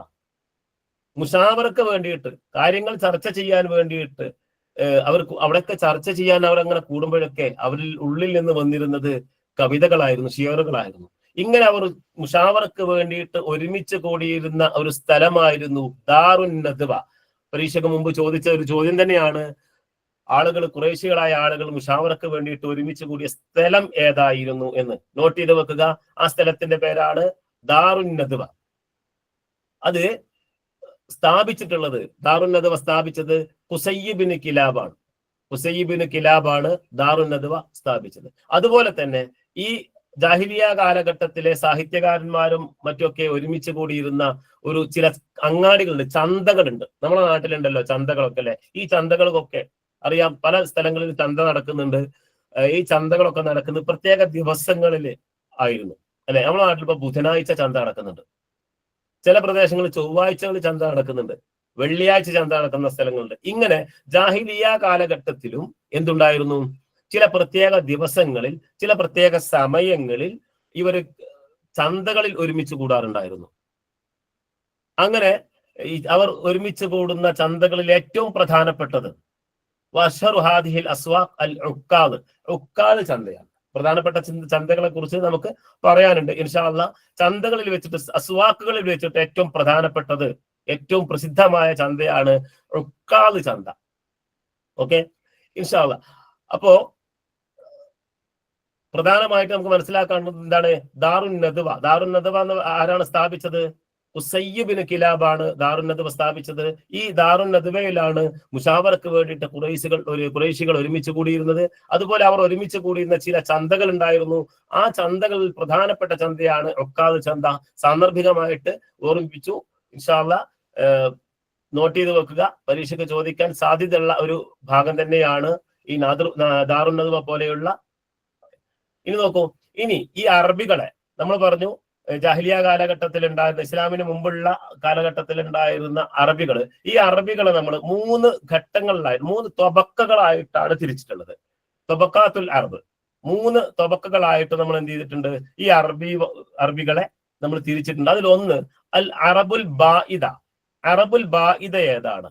അറബുൽ ബാഇദ എന്ന് പറഞ്ഞത് അല്ലദീന ബാദറു ഖബലൽ ഇസ്ലാം ലം യബ്ക അലാ വജ്ഹിൽ അർളി അഹദൻ മിൻ നസ്ലി. ഇന്ന് ഈ അറബുൽ ബാഇദ എന്ന് പറഞ്ഞ കൂട്ടത്തിൽ ആദ്, സമൂദ്, മദിയൻ ഈ വിഭാഗങ്ങളാണ്. നമുക്കറിയാം നൂഹ് നബി അലൈഹി ഇസ്ലാമിന്റെ കാലത്തൊക്കെ ഉണ്ടായിരുന്ന ആ ഒരു ഭാഗം അല്ലെ. അതിൽ ആദ്, സമൂദ്, മദിയൻ ഈ വിഭാഗത്തെയാണ് നമ്മൾ അൽ അറബുൽ ബാഇദ എന്ന് പറയുന്നത്. അറബുൽ ബാഇദ. അപ്പോൾ അറബുൽ ബാഇദയിൽ പെട്ട വിഭാഗം ഏതാണ് താഴെ കൊടുത്തവയിൽ എന്ന് ചോദിക്കാം, അല്ലെങ്കിൽ പെടാത്തതാണ് എന്ന് നെഗറ്റീവും പോസിറ്റീവും ഒക്കെ ആയിട്ട് ചോദ്യങ്ങൾ വരാൻ സാധ്യതയുണ്ട്. മറ്റൊന്നാണ് അൽ അറബുൽ ആരിബ. അറബുൽ ആരിബ എന്ന് പറഞ്ഞാല് യമൻ ഭാഗങ്ങളിൽ താമസിച്ചിരുന്ന ആളുകളാണ്. യമന വഹൗലഹ. യമന്റെ ഭാഗങ്ങളിലൊക്കെ താമസിച്ചിരുന്ന ആളുകളാണെന്ത്? അൽ അറബുൽ ആരിബ. ഓക്കെ, ഇത് അറേബ്യൻ ഉപദ്വീപിന്റെ ഒരു ഭാഗത്താണ് ഉണ്ടായിരുന്നത്. ഇവർക്കാണ് നേരത്തെ നമ്മൾ പറഞ്ഞിട്ടുണ്ട് അൽ ഖഹ്താനിയൂൻ എന്നൊരു പേര്. അൽ അറബുൽ ആരിബൊക്കെ പറയുന്ന പേരാണ് അൽ ഖഹ്താനിയൂൻ എന്ന്. ഖഹ്താനിയാക്കൾ എന്ന് പറയുന്നത് ഇവരെ സംബന്ധിച്ചാണ്. ഓക്കെ, എന്താണ് ഇവർക്ക് ഖഹ്താനിയ എന്ന് പറയാൻ കാരണം? നിസ്ബത്തുൻ ഇലാ അബീഹിം യൗറബ് ഇബ്നു ഖഹ്താൻ. യൗറബ് ഇബ്നു ഖഹ്താനെ കുറിച്ച് നമ്മൾ നേരത്തെ പറഞ്ഞു. ആരാണ്? അബുൽ ലുഗത്തുൽ അറബിയ, അറബി ഭാഷയുടെ പിതാവായിട്ട് അറിയപ്പെടുന്ന യൗറബ് ഇബ്നു ഖഹ്താനിലേക്ക് ചേർത്തുകൊണ്ടാണ് ഇവരെ ഖഹ്താനിയൂൻ എന്ന് പറയുന്നത്. അപ്പോ അൽ ആരിബ എന്നറിയപ്പെടുന്നത് ആരെ കുറിച്ചാണ്? ഖഹ്താനിയാക്കളെ കുറിച്ചാണ് അല്ലെ. ഖഹ്താനിയാക്കളെ കുറിച്ചാണ് അൽ അറബുൽ ആരിബ എന്ന് പറയുന്നത്. ഇതിലെ മൂന്നാമത്തെ ഭാഗം, മൂന്നാമത്തെ തൊബക്ക ഏതാണ്? അൽ അറബുൽ മുസ്തഅരിബ. ഈ അറബുൽ മുസ്തഅരിബക്ക് അദ്നാനിയൂൻ എന്നൊരു പേര് കൂടെ ഉണ്ട്. അദ്നാനിയൂൻ. അത് കാരണം ഇസ്മായിൽ നബി അലൈഹി ഇസ്ലാമിന്റെ ആ സന്താന പരമ്പരയിലേക്ക് അദ്ദേഹത്തിന്റെ മക്കൾപ്പെട്ട അദ്നാനിലേക്ക് ചേർത്തുകൊണ്ട് അദ്നാനിയൂൻ എന്നുകൂടെ ഇവർക്ക് പറയുന്നുണ്ട്. ആർക്ക്? അൽ അറബുൽ മുസ്തഅരിബ. മനസ്സിലാക്കി വെക്കണം, ഈ 3 വിഭാഗങ്ങളെ ചോദിക്കും. അറബുൽ ബാഇദയിൽ പെട്ടതേത്, പെടാത്തതേത്, അതുപോലെ ആരിബയിൽ പെട്ടത് അല്ലെങ്കിൽ ആരിബ എന്നുള്ളത് ആരുടെ കുടുംബത്തിലേക്ക് ചേർത്തുകൊണ്ടാണ് ആരിബ എന്ന് പറയപ്പെടുന്നത് എന്ന് ചോദിക്കും. അതുപോലെ തന്നെ മുസ്തഅരിബയെ കുറിച്ചും മനസ്സിലാക്കി വെക്കുക. ഈ മുസ്തഅരിബ യസ്കുനൂന ഫീ തിഹാമ വൽ ഹിജാസ് വൽ നജ്ദ്. ഈ പ്രദേശങ്ങളിലൊക്കെ, തിഹാമയിലും ഹിജാസിലും നജ്ദിലൊക്കെ താമസിച്ചിരുന്ന ആളുകൾക്കാണ് എന്ത് പറയുന്നത്? മുസ്തഅരിബ എന്ന് പറയുന്നത്. അത് ഇസ്മായിൽ അലൈഹി സ്വലാത്തു വസ്സലാമിന്റെ ആ സന്താന പരമ്പര, കുടുംബ പരമ്പരയിൽപ്പെട്ട ആളുകളാണ്. അതുകൊണ്ട് തന്നെ ഇവർക്ക് പറയുന്നത് യുറഫുന ബിൽ അദ്നാനിയീൻ, അദ്നാനിയീൻ എന്ന പേരിൽ കൂടെ ഇവരെന്ത് ചെയ്യുന്നുണ്ട്, ഇവർ അറിയപ്പെടുന്നുണ്ട്. മനസ്സിലായിട്ടുണ്ടാവും എന്ന് വിചാരിക്കുന്നു. വേഗത കൂടുതൽ ഉണ്ടെങ്കിൽ അത് അറിയിക്കണം. സ്പീഡ് ഓവർ ഉണ്ടോ മാഷി? സ്പീഡ് ഓവർ ഉണ്ടോ? ഇല്ല സർ. Okay, thank you. ഇനി നോക്കും ഇൻഷാ അല്ലാഹ്. ഇനി വളരെ ഇമ്പോർട്ടന്റ് ആയ ഒരു പോയിന്റ് ആണ്. വളരെ ഇമ്പോർട്ടന്റ് എന്ന് പറഞ്ഞാൽ ധാരാളം പരീക്ഷകൾക്ക്, PSC പരീക്ഷകൾക്കും കേട്ടറ്റ് പരീക്ഷകൾക്കും ഒക്കെ ഒരുപാട് ചോദിച്ച ഒരു ഭാഗമാണ് അൽ ഹുറൂബുൽ ജാഹിലിയ. ജാഹിലിയ കാലഘട്ടത്തിൽ ഉണ്ടായിരുന്ന യുദ്ധങ്ങളെ സംബന്ധിച്ച്. ഇതിന് അയ്യാമുൽ അറബ് എന്ന് പറയുന്നുണ്ട്. അയ്യാമുൽ അറബികളുടെ ദിവസങ്ങൾ. അറബികളുടെ ദിവസം എന്നതിന് എന്താ പറയുന്നത് നോക്ക്. ആ ജാഹിലിയ കാലഘട്ടത്തിൽ അവർക്കുണ്ടായിരുന്ന, സത്യം പറഞ്ഞാൽ അവരുടെ ഒരു ഹോബി എന്ന് വേണമെങ്കിൽ നമുക്ക് പറയാം. അവരുടെ ഒരു ഹോബി ആയിരുന്നു എന്ത്? യുദ്ധം ചെയ്യാൻ. നിസ്സാര കാര്യങ്ങൾക്ക് വേണ്ടിയിട്ട് വർഷങ്ങളോളം നീണ്ടു നിൽക്കുന്ന യുദ്ധങ്ങൾ, ഗോത്രങ്ങൾ തമ്മിലുള്ള യുദ്ധങ്ങൾ.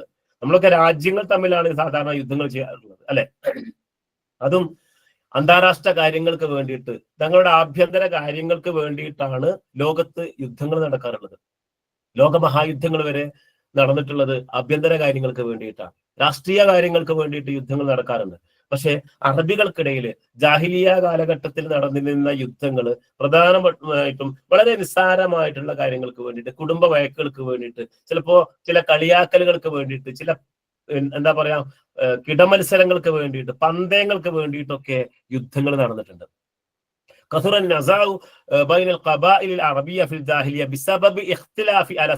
കണ്ടോ, നേതൃത്വത്തിന്റെ കാര്യത്തിൽ അഭിപ്രായ ഭിന്നതകൾ കാരണം ജാഹിലിയ കാലഘട്ടത്തിൽ ധാരാളം തർക്കങ്ങൾ ഉണ്ടാവാറുണ്ട്. നമ്മുടെ തർക്കം, ധാരാളം തർക്കങ്ങൾ ഉണ്ടാവും. അല്ലെങ്കിൽ നമ്മുടെ നാട്ടിലൊക്കെ ഉണ്ടല്ലോ അല്ലെ, ചില പണ്ട് കാലത്തൊക്കെ, ഇപ്പൊ എല്ലാവരുടെ വീട്ടിലും വെള്ളവും പൈപ്പും കുഴൽക്കിണറും ഒക്കെ ആയി. അതല്ലെങ്കിൽ മുമ്പ് കാലത്തൊക്കെ, നമ്മളെ കുട്ടിക്കാലത്തൊക്കെ ഉണ്ടായിരുന്നു, റോഡ് സൈഡിലുള്ള പൈപ്പിന്റെ ചുവട്ടിൽ കൊണ്ടുപോയിട്ട് രാവിലെ തന്നെ ബക്കറ്റ് കൊണ്ടുപോയിട്ട് വെക്കും. എന്നിട്ട് ഏറ്റവും അവസാനം വരുന്ന മറ്റുള്ള ആളുകളൊന്നും ഇല്ലാന്ന് കണ്ടു കഴിഞ്ഞാൽ അവസാനം വരുന്ന ആൾ മുന്നിൽ കൊണ്ടുപോയിട്ട് ബക്കറ്റ് വെക്കും. അത് വേറെ ആരെങ്കിലും കാണും. എന്നിട്ട് അവര് തമ്മിൽ ശണ്ടയാകും, പ്രശ്നങ്ങളാകും. അതുപോലെ ഇവിടെ എന്താ പറയാ, ജലസംവിധാനത്തിന് വേണ്ടിയിട്ട്, ഈ വെള്ളത്തിന്റെ കാര്യത്തിലൊക്കെ ആയിരുന്നു അവരെന്തുണ്ടായിരുന്നത്, യുദ്ധങ്ങൾ ചെയ്തിരുന്നത്. മവാരിദിൽമാര് ജലവിഭവങ്ങൾക്ക് വേണ്ടിയിട്ട്, ജലസ്രോതസ്സുകൾക്ക് വേണ്ടിയിട്ട് അവര് പരസ്പരം മത്സരിക്കും. അത് അത് എന്ത് ചെയ്യും, ഇവർക്കിടയിൽ ധാരാളം യുദ്ധങ്ങൾ ഉണ്ടാവാൻ കാരണമാവും. ചെറിയ നിസ്സാര പ്രശ്നങ്ങൾ ഉണ്ടാവുള്ളൂ. ആ നിസ്സാര പ്രശ്നങ്ങൾ അവർ തമ്മിൽ യുദ്ധങ്ങൾ ഉണ്ടാകും. അങ്ങനെ രക്തച്ചൊരിച്ചിൽ ഉണ്ടാകും. ഈ യുദ്ധങ്ങൾ ധാരാളം ദിവസങ്ങളോളം നീണ്ടു നിൽക്കും. അങ്ങനെ ഒരുപാട് ദിവസങ്ങൾ നീണ്ടു നിൽക്കുന്ന യുദ്ധങ്ങളായതുകൊണ്ട് വർഷങ്ങൾ നീണ്ടു നിന്ന യുദ്ധങ്ങളുണ്ട്. അതുകൊണ്ട് തന്നെയാണ് ഈ ഹുറൂബുൽ ജാഹിലിയക്ക് മറ്റൊരു പേര് പറയുന്നത്. എന്താ പേര്? അയ്യാമുൽ അറബ് എന്നറിയപ്പെടുന്നുണ്ട്. അയ്യാമുൽ അറബ് എന്ന പേരിൽ ഈ കാലത്തെ അറിയപ്പെടുന്നത്, ഈ യുദ്ധങ്ങളെ അറിയപ്പെടുന്നത്. അത് ഏതൊക്കെയാണ് അയ്യാമുൽ അറബ് എന്നാണ് ഇനി നമുക്കൊന്ന് വിശകലനം ചെയ്യാനുള്ളത്. നോട്ട് ചെയ്ത് വെക്കണം. PDF ഇൻഷാ അല്ലാഹ് ഗ്രൂപ്പിലേക്ക് അയച്ചു തരുന്നുണ്ട്. എന്തെങ്കിലും സംശയങ്ങൾ ഉണ്ടെങ്കിൽ നിങ്ങൾ ഗ്രൂപ്പിലൂടെ ചോദിക്കുകയും വേണം. ഓക്കെ, അപ്പോ ഇത് പരീക്ഷകൾക്ക് ചോദിച്ച ഒരു ഭാഗം തന്നെയാണ്. പല പരീക്ഷകൾക്കും ചോദിച്ചിട്ടുണ്ട്, ആവർത്തിച്ച് ചോദിച്ചിട്ടുണ്ട്. ഈ യുദ്ധങ്ങൾ, പല യുദ്ധങ്ങളുണ്ട്. ആ യുദ്ധങ്ങൾ ഏതൊക്കെയാ എന്നുള്ളത്. ഒന്നാമതായിട്ട് പറയാനുള്ളത് ഹർബുൽ ബസൂസ് ആണ്. ഹർബുൽ ബസൂസിന് പറയുന്ന മറ്റൊരു പേരാണ് ഹർബുൽ ബത്റാ. ഹർബുൽ ബത്റാ എന്നുകൂടെ ഇതിനൊരു പേരുണ്ട്. എന്താണ് ഹർബുൽ ബസൂസ് ഉണ്ടാവാനുള്ള കാരണം? ഞാൻ പറഞ്ഞല്ലോ, വളരെ സിമ്പിളായ ചില പ്രശ്നങ്ങൾക്ക് വേണ്ടിയിട്ട്, ചില തർക്കങ്ങൾക്കൊക്കെ വേണ്ടിയിട്ടാണ് അവർ യുദ്ധങ്ങൾ നടത്തിയിരുന്നത്. ഇത് സഅദ് ഇബ്നു ഷംസുൽ ജർമി എന്നയാളുടെ ഒട്ടകത്തെ ഒരാൾ കൊന്നു. കൊന്നതാണ് ഈ ഹർബുൽ ബസൂസിന്റെ കാരണം. ഹർബുൽ ബസൂസിന്റെ മറ്റൊരു പേരെന്താണ്? ഇസ്മുൻ ആഖിർ എന്താണ് ചോദിച്ചേക്കാം പരീക്ഷയ്ക്ക്. എന്താണ്? ഹർബുൽ ബത്റാ എന്നാണ്. ഈ ഒരു ഒട്ടകത്തെ കൊന്ന കാരണം രണ്ട് ഗോത്രങ്ങൾ തമ്മിൽ, താലിബ് ബക്കർ, ഈ രണ്ട് ഗോത്രങ്ങൾ തമ്മിലാണ് യുദ്ധം നടന്നത്. ഒന്ന് മനസ്സിലാക്കി വെക്കണം നമ്മൾ. താലിബ് ബക്കർ ഗോത്രങ്ങളിൽ നടന്ന യുദ്ധം ഏത് ചോദിച്ചേക്കാം, ചോദിച്ചിട്ടുണ്ട്. ഏതാണ്? ഹർബുൽ ബസൂസ് ആണ്. ഹർബുൽ ബസൂസിന് പറയുന്ന മറ്റൊരു പേര് ഹർബുൽ ബത്റാ എന്നാണ്. ഇത് ദാവത്ത് 40 സന, 40 വർഷക്കാലം നീണ്ടു നിന്ന യുദ്ധമാണ് ഇത് ഹർബുൽ ബസൂസ്. 40 വർഷക്കാലം നീണ്ടു നിന്നിട്ടുണ്ട്. മനസ്സിലായോ? 40 വർഷക്കാലം നീണ്ടു നിന്ന യുദ്ധമാണ് ഹർബുൽ ബസൂസ്. ഇതിന്റെ നായകൻ, ഈ യുദ്ധത്തിന്റെ നായകൻ മുഹൽഹിലായിരുന്നു. അൽ മുഹൽഹിൽ ആരാണ്? ഇതിന്റെ ബത്തുല്, ഹർബുൽ ബസൂസിന്റെ ബത്തുല് ആരാണ് എന്നും ചോദിക്കാം. ഈ നാല് പോയിന്റ് ഇമ്പോർട്ടന്റ് ആയ പോയിന്റ് തന്നെയാണ്. ഒന്നും നമുക്ക് മാറ്റി വെക്കാനില്ല. അതാണ് ഇതിന്റെ ഒരു പ്രത്യേകത. പ്രത്യേകിച്ച് ഈ അയ്യാമുൽ അറബില് ഒരു പോയിന്റ് പോലും നമുക്ക് മാറ്റി വെക്കാനുള്ള, ഏതാണ് ചോദിക്കുക, അത് ഏത് രീതിയിലാണ് ചോദിക്കുക എന്ന് പോലും നമുക്ക് പറയാൻ പറ്റില്ല. അത്ര ഇമ്പോർട്ടന്റ് ആയ ഒരു ഭാഗമാണ്. കേൾക്കുമ്പോൾ നമുക്ക് ലളിതമായിട്ട് തോന്നും, വളരെ സിമ്പിൾ ആയിട്ടൊക്കെ തോന്നും, പക്ഷെ വളരെ പ്രധാനപ്പെട്ട ഒരു ഏരിയ തന്നെയാണ്. അതുകൊണ്ട് മനസ്സിലാക്കി വെക്കുക. ഹർബുൽ ബസൂസിന്റെ ബത്തല് ആരാണ് എന്ന് ചോദിച്ചാൽ, കാരണം അടുത്തിലൊക്കെ നമുക്ക് ബത്തല് വരുന്നുണ്ട്, അങ്ങനെ ചോദിക്കുമ്പോൾ നമുക്ക് മാറിപ്പോകാൻ പാടില്ല, കൺഫ്യൂസ്ഡ് ആവാൻ പാടില്ല. കാരണം PSC പരീക്ഷ എന്ന് പറഞ്ഞത് തന്നെ നമ്മൾ കൺഫ്യൂഷൻ ആക്കുക എന്നുള്ളതാണ്. കാരണം അവരുടെ ലക്ഷ്യം നമുക്ക് എല്ലാവരെയും റാങ്ക് ലിസ്റ്റിലേക്ക് എത്തിക്കുക എന്നുള്ളതല്ല. കടഞ്ഞെടുത്ത വളരെ കുറച്ച് ആളുകളെ മാത്രം റാങ്ക് ലിസ്റ്റിലേക്ക് കയറിയിട്ട് അതിൽ നിന്നും വളരെ കുറഞ്ഞ ആളുകൾക്ക് മാത്രം ജോലി കൊടുക്കുക എന്നുള്ളതാണ് PSC പരീക്ഷ എന്നുള്ളത് നമ്മൾ മനസ്സിലാക്കുക. ഓക്കെ, PSC പരീക്ഷ, എനിക്ക് PSC പരീക്ഷ ജയിക്കണം എന്ന് പറയുന്നുണ്ട് ചില ആളുകൾ. PSC പരീക്ഷയിൽ ഒരു ജയവും തോൽവിയൊന്നുമില്ല. പിന്നെന്താ? ഒന്നാമതെത്തുക എന്നുള്ളതാണ്. ഒന്നാമതെത്താൻ അതിനു വേണ്ടിയിട്ടുള്ള ശ്രമമാണ് നമ്മൾ നടത്തേണ്ടത്. അതുകൊണ്ട് തന്നെ ഇതിന് പഠിക്കുമ്പോൾ ഒരു പോയിന്റും നമ്മൾ മിസ്സാക്കാൻ പാടില്ല. എല്ലാ പോയിന്റും നമുക്ക് ഇമ്പോർട്ടൻ്റ് ആണ്. എല്ലാ പോയിന്റും ഇമ്പോർട്ടൻ്റ് ആണ്. അതുകൊണ്ട് അത് പ്രത്യേകം നമ്മൾ മനസ്സിലാക്കി വെക്കണം. ഹർബുൽ ബസൂസിനെ കുറിച്ച്, അതുപോലെ ബാക്കിയുള്ള യുദ്ധങ്ങളെ കുറിച്ച് മനസ്സിലാക്കണം. അടുത്ത രണ്ടാമത്തെ യുദ്ധമാണ് ഹർബു ദാഹിസ് വൽ ഒബ്റാ. ഹർബു ദാഹിസ് വൽ ഒബ്റാ. ഇതിന് മറ്റൊരു പേരുണ്ട്. ഇത് 40 വർഷക്കാലം നീണ്ടുനിന്ന യുദ്ധാട്ടോ. 40 വർഷക്കാലം നീണ്ടുനിന്ന യുദ്ധമാണ് ഏത്? ദാഹിസ് അൽ ഒബ്റാ എന്നുള്ള യുദ്ധം. ഓക്കെ, നേരത്തെ നമ്മൾ പറഞ്ഞു ഹർബുൽ ബസൂസ്, അത് 40 വർഷമാണ്. പക്ഷെ അതിൽ ചില അഭിപ്രായ വ്യത്യാസങ്ങളുണ്ട്. 20 ചില്ലാനം വർഷമാണ് അത് നീണ്ടു നിന്നത് എന്ന് ഒരു അഭിപ്രായ വ്യത്യാസം ഹർബുൽ ബസൂസിനെ സംബന്ധിച്ചുണ്ട്. പക്ഷെ ഹർബുൽ ദാഹിസ് അൽ ഒബ്റാ ഇത് 40 വർഷക്കാലം നീണ്ടു നിന്ന ഒരു യുദ്ധമാണ്. ഇത് എന്തിനു വേണ്ടിയിട്ടാണ് ഈ യുദ്ധം നടന്നത് എന്ന് വെച്ചാല്, എന്താ പറയാ, ഒരു കുതിര പന്തയമായിരുന്നു ഇതിന്റെ കാരണം. ചെറിയൊരു പന്തയത്തിന്റെ പേരിലാണ്, ഒരു കുതിര പന്തയത്തിന്റെ പേരിലാണ് എന്ത് നടന്നത്? ഹർബു ദാഹിസ് വൽ ഒബ്റാ നടന്നത്. 40 വർഷക്കാലം നീണ്ടു നിന്നു. യുറഫു ഹാദൽ ഹർബ് ബിഇസ്മി സിബാഖ്. ഇതിന് അസിബാഖ് എന്ന പേരിലും അറിയപ്പെടുന്നുണ്ട്. ഏത്? ഹർബു ദാഹിസ് വൽ ഒബ്റാ അറിയപ്പെടുന്ന മറ്റൊരു പേരാണ് അസിബാഖ് എന്നുള്ളത്. അത് അടിവരയിട്ടിട്ട് മനസ്സിലാക്കുക. ദാഹിസ് വൽ ഒബ്റാ അസിബാഖ് എന്ന പേരിൽ അറിയപ്പെടുന്നു. ഇത് അബ്സ് റിബിയാൻ ഗോത്രങ്ങൾ തമ്മിലായിരുന്നു ഈ യുദ്ധം നടന്നിരുന്നത്. അബ്സ് റിബിയാൻ എന്നുള്ള ഈ 2 ഗോത്രങ്ങൾ തമ്മിലാണ് ദാഹിസ് വൽ ഒബ്റാ ഈ യുദ്ധം നടന്നത്. ഇതിന്റെ നായകൻ ആരാ? അൻദ്രത്ത് ബിൻ ഷദ്ദാദ് അൽ അബ്സിയാണ്. അൻദ്രത്ത് ബിൻ ഷദ്ദാദ് അൽ അബ്സി. അൻദ്രയെ കുറിച്ചൊക്കെ നമുക്ക് ഇൻഷാ അല്ലാഹ് സാഹിത്യകാരന്മാരെ കുറിച്ച്, കവികളെ കുറിച്ചൊക്കെ പറയുന്ന സമയത്ത് നമുക്ക് പഠിക്കാനുണ്ട്. അതുകൊണ്ട് ഇവിടെ ഞാൻ അതിനെക്കുറിച്ച് വിശദീകരിച്ച് പോകുന്നില്ല. ഇവിടെ ജാഹിലിയ കാലഘട്ടത്തിന്റെ ആ ഒരു തുടക്കം മാത്രം പറഞ്ഞിട്ട് ഇന്നത്തെ ക്ലാസ് നമുക്ക് അവസാനിപ്പിക്കാം ഇൻഷാ അല്ലാഹ്. ബാക്കിയുള്ളതൊക്കെ നമുക്ക് തുടർന്നുള്ള ക്ലാസ്സുകളിൽ വിശദമായിട്ട് തന്നെ ചർച്ച ചെയ്യേണ്ടതുണ്ട്. അതുകൊണ്ട് ഇവിടെ ഇതിനെക്കുറിച്ച് കൂടുതൽ പറയുന്നില്ല. അൻദ്രത്ത് ബിൻ ഷദ്ദാദ് അൽ അബ്സിയാണ് ദാഹിസ് വൽ ഒബ്റാഇന്റെ ബത്തുല് നായകൻ എന്ന് പറയപ്പെടുന്നത്. ഇത് ഈ യുദ്ധം അവസാനം സന്ധിയിൽ എത്തിച്ച 2 വ്യക്തികളുണ്ട്, പ്രധാനപ്പെട്ട 2 വ്യക്തികൾ. ദാഹിസ് വൽ ഒബ്റാ യുദ്ധം ഈ അബ്സ് റിബിയാൻ ഗോത്രങ്ങളെ തമ്മിൽ നിന്ന് ഐക്യത്തിലേക്ക് കൊണ്ടുവന്ന, സന്ധിയിലേക്ക് കൊണ്ടുവന്ന 2 പ്രഥമ വ്യക്തികളാണ് ഹാരിസ് ബിൻ ഔഫും ഹറം ബിൻ സിനാനും. അതൊന്ന് നോട്ട് ചെയ്ത് വെക്കണം. ഓക്കെ, ഹാരിസ് ബിൻ ഔഫും അതുപോലെ ഹറം ബിൻ സിനാനുമാണ് ഈ യുദ്ധം സന്ധിയിൽ എത്തിച്ചത്. അതുകൊണ്ട് തന്നെ സുഹൈർ ബിൻ അബി സുൽമ തന്റെ മുഅല്ലഖയില് ഈ 2 പേരെ കുറിച്ച് മദ്ഹ് പറഞ്ഞ് എഴുതിയിട്ടുണ്ട്. സുഹൈർ ബിൻ അബി സുൽമ ഫി മുഅല്ലഖതിഹി അൻ ഹാരിസ് ബിൻ ഔഫ് വ ഹറം ബിൻ സിനാൻ. മനസ്സിലാക്കി വെക്കുക. ഈ 2 ആളുകളാണ് ഏത് യുദ്ധത്തെ സന്ധിയിലാക്കിയത്?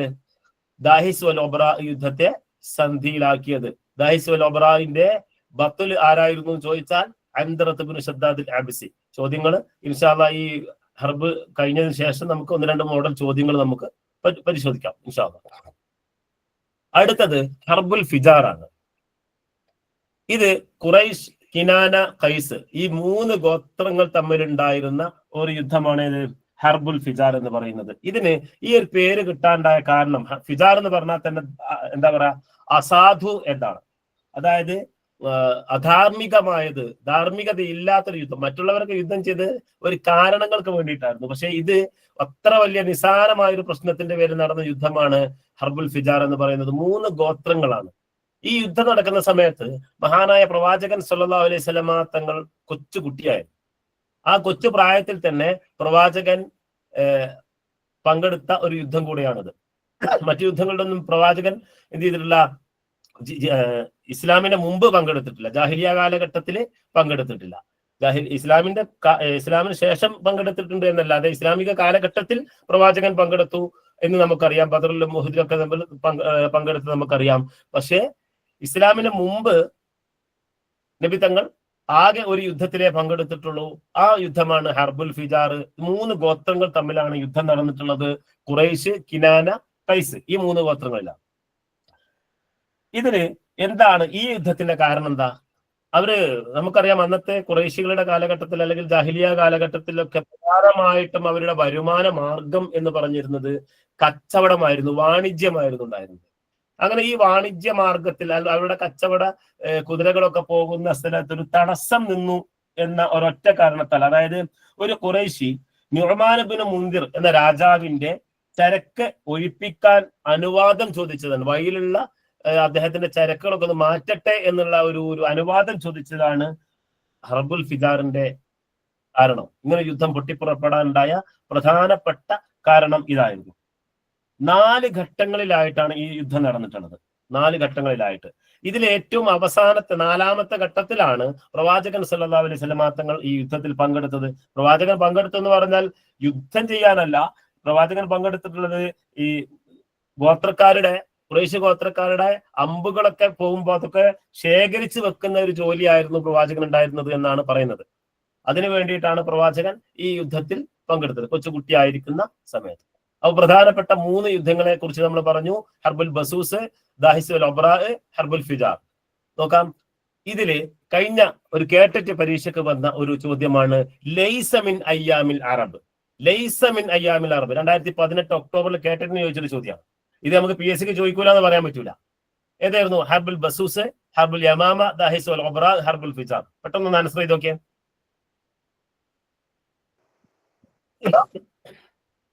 സംഗതി സിമ്പിൾ ആണ്. നമ്മൾ മനസ്സിലാക്കി വെച്ചിട്ട് പോവുകയാണെങ്കിൽ വളരെ ലളിതമായിട്ട് തന്നെ നമുക്ക് മനസ്സിലാക്കാൻ പറ്റും, പഠിക്കാനും പറ്റും. അത്ര വലിയ പ്രയാസമുള്ള ഏരിയ അല്ല എന്ത് ജാഹിലിയ കാലഘട്ടം എന്ന് പറയുന്നത്. ഏതായിരുന്നു നോക്കാം നമുക്ക്. ഹർബുൽ യമാമ അല്ലെ, ബാക്കി 3ഉം അയ്യാമുൽ അറബിൽ പെട്ടതാണ്. അല്ല, ഹർബുൽ ജാഹിലിയയിൽ പെട്ടതാണ്. ഹർബുൽ ബസൂസ്, ദാഹിസുൽ ഒബ്രാ, ഹർബുൽ ഫിജാർ. യമാമ യുദ്ധം അതിൽ പെട്ടതല്ല അല്ല. ഓക്കെ, നോക്കാം മറ്റൊരു ചോദ്യം. അശ്ശാഇറുല്ലദീ കാന ബത്ലു ഫീ ദാഹിസ് വൽ ഒബ്രാ. ദാഹിസ് വൽ ഒബ്രാ PSC HSA ചോദിച്ച ചോദ്യമാണ്. 2017 ഹൈസ്കൂൾ വിഭാഗത്തിൽ ചോദിച്ച ഒരു ചോദ്യമാണ്. അശ്ശാഇറുല്ലദീ കാന ബത്ലു ഫീ ദാഹിസ് വൽ ഒബ്രാ. ഒന്ന് ആൻസർ ചെയ്ത് നോക്കിയും.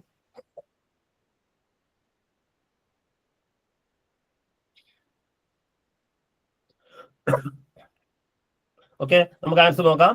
ഏതായിരുന്നു? അൻദറത്ത് ബിനു ഷദ്ദാദ് അൽ അബ്സിയാണ് അല്ലെ.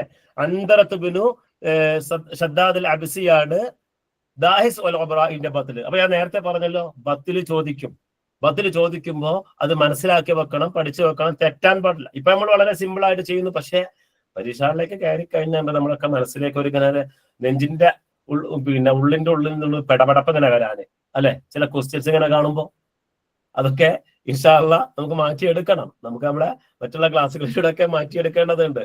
ഇപ്പൊ കരയുന്ന ഇമോജിയൊക്കെയാണ് വരുന്നത്. കരയൊന്നും വേണ്ട, നമ്മൾ മനസ്സിലാക്കി വെച്ചാൽ മതി. നമുക്ക് വെപ്രാളങ്ങളൊക്കെ ഒന്ന് ഒഴിവാക്കിയിട്ട് എഴുതാൻ വേണ്ടി ശ്രമിച്ചാൽ മതി.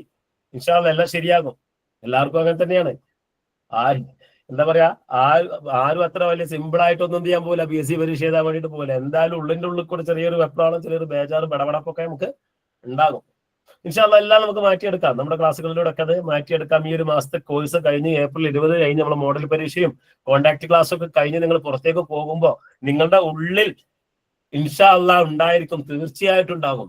ഉള്ളിന്റെ ഉള്ളിലൊരു ആശ്വാസം ഉണ്ടാവും. അൽഹംദുലില്ലാഹ്, ഇതെനിക്ക് വളരെ അനുഗ്രഹമായി. എന്തുകൊണ്ട് KTF ഇത് കുറെ മുമ്പേ തുടങ്ങിയില്ല എന്നുള്ള ഒരു ചോദ്യം നിങ്ങളുടെ മുന്നിലേക്ക് വരും. അതിപ്പോ തന്നെ പലർക്കും വന്നുകൊണ്ടിരിക്കുന്നുണ്ട്. പരീക്ഷയാകുന്ന സമയത്ത് വരും ഇൻഷാ അല്ലാഹ്. നിങ്ങൾക്ക് നല്ലൊരു കോൺഫിഡൻസോട് കൂടി തന്നെയാണ് കേരള അറബിക് ടീച്ചേഴ്സ് ഫെഡറേഷൻ നിങ്ങളെ പരീക്ഷ ഹാളിലേക്ക് പറഞ്ഞേക്കുക. അതിന്റെ ഉത്തരവാദിത്തം ഞങ്ങൾ ഏറ്റെടുത്തിട്ടുണ്ട്. അതുകൊണ്ട് തന്നെയാണ് ഞാനും മിഷ്കാത്തി സാറും ഉമ്മർ മാഷും ഇതിന്റെ കൂടെ ഉറക്കം ഒഴിച്ചിട്ട് തന്നെയാണ് ഞങ്ങളുള്ളത്. ഇന്നലെ ഒന്നും ഉറങ്ങിയിട്ടില്ല അതിന്റെ പിന്നാലെ നടന്നിട്ട്. ഇൻഷാ അല്ലാഹ് എല്ലാം ശരിയാകും. അള്ളാഹു അനുഗ്രഹിക്കട്ടെ. ഇനി നോക്കൂ, നേരത്തെ നമ്മൾ പറഞ്ഞു ജാഹിലിയ കാലഘട്ടത്തില് അവർ ചർച്ചകൾ നടത്താൻ വേണ്ടി മുഷാവറകൾക്കൊക്കെ വേണ്ടിയിട്ട് നടന്നിരുന്ന ചില ചന്തകൾ ഉണ്ടായിരുന്നു എന്ന്. നമ്മുടെ നാട്ടിൽ മലപ്പുറത്തൊക്കെ എടക്കര ചന്ത ഉണ്ടാവാറുണ്ട്, പാണ്ടിക്കാട് ചന്ത ഉണ്ടാവാറുണ്ട്, അങ്ങനെ ഓരോ ചന്തകൾ ഉണ്ടാവാറുണ്ട്. ഇത് ചോദ്യമല്ല കേട്ടോ, ഇതിന് ഓപ്ഷൻ അയക്കൊന്നും വേണ്ട. ആരൊക്കെയോ ഇതിന് ഓപ്ഷൻ വിടുന്നുണ്ടെന്ന് തോന്നുന്നു. ഇത് ചോദ്യമല്ല, ഇത് ജാഹിലിയ കാലഘട്ടത്തിൽ ഉണ്ടായിരുന്ന പ്രധാനപ്പെട്ട സൂക്കുകളാണ്.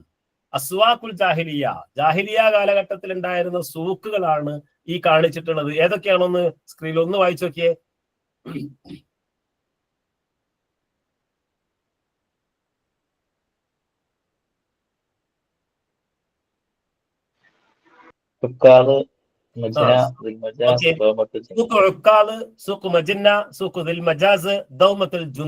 ഈ പ്രധാനപ്പെട്ട 4 സൂക്ക് ജാഹിലിയ കാലഘട്ടത്തെ കുറിച്ച് പറയുമ്പോൾ ശ്രദ്ധിച്ചു നോക്കണേ.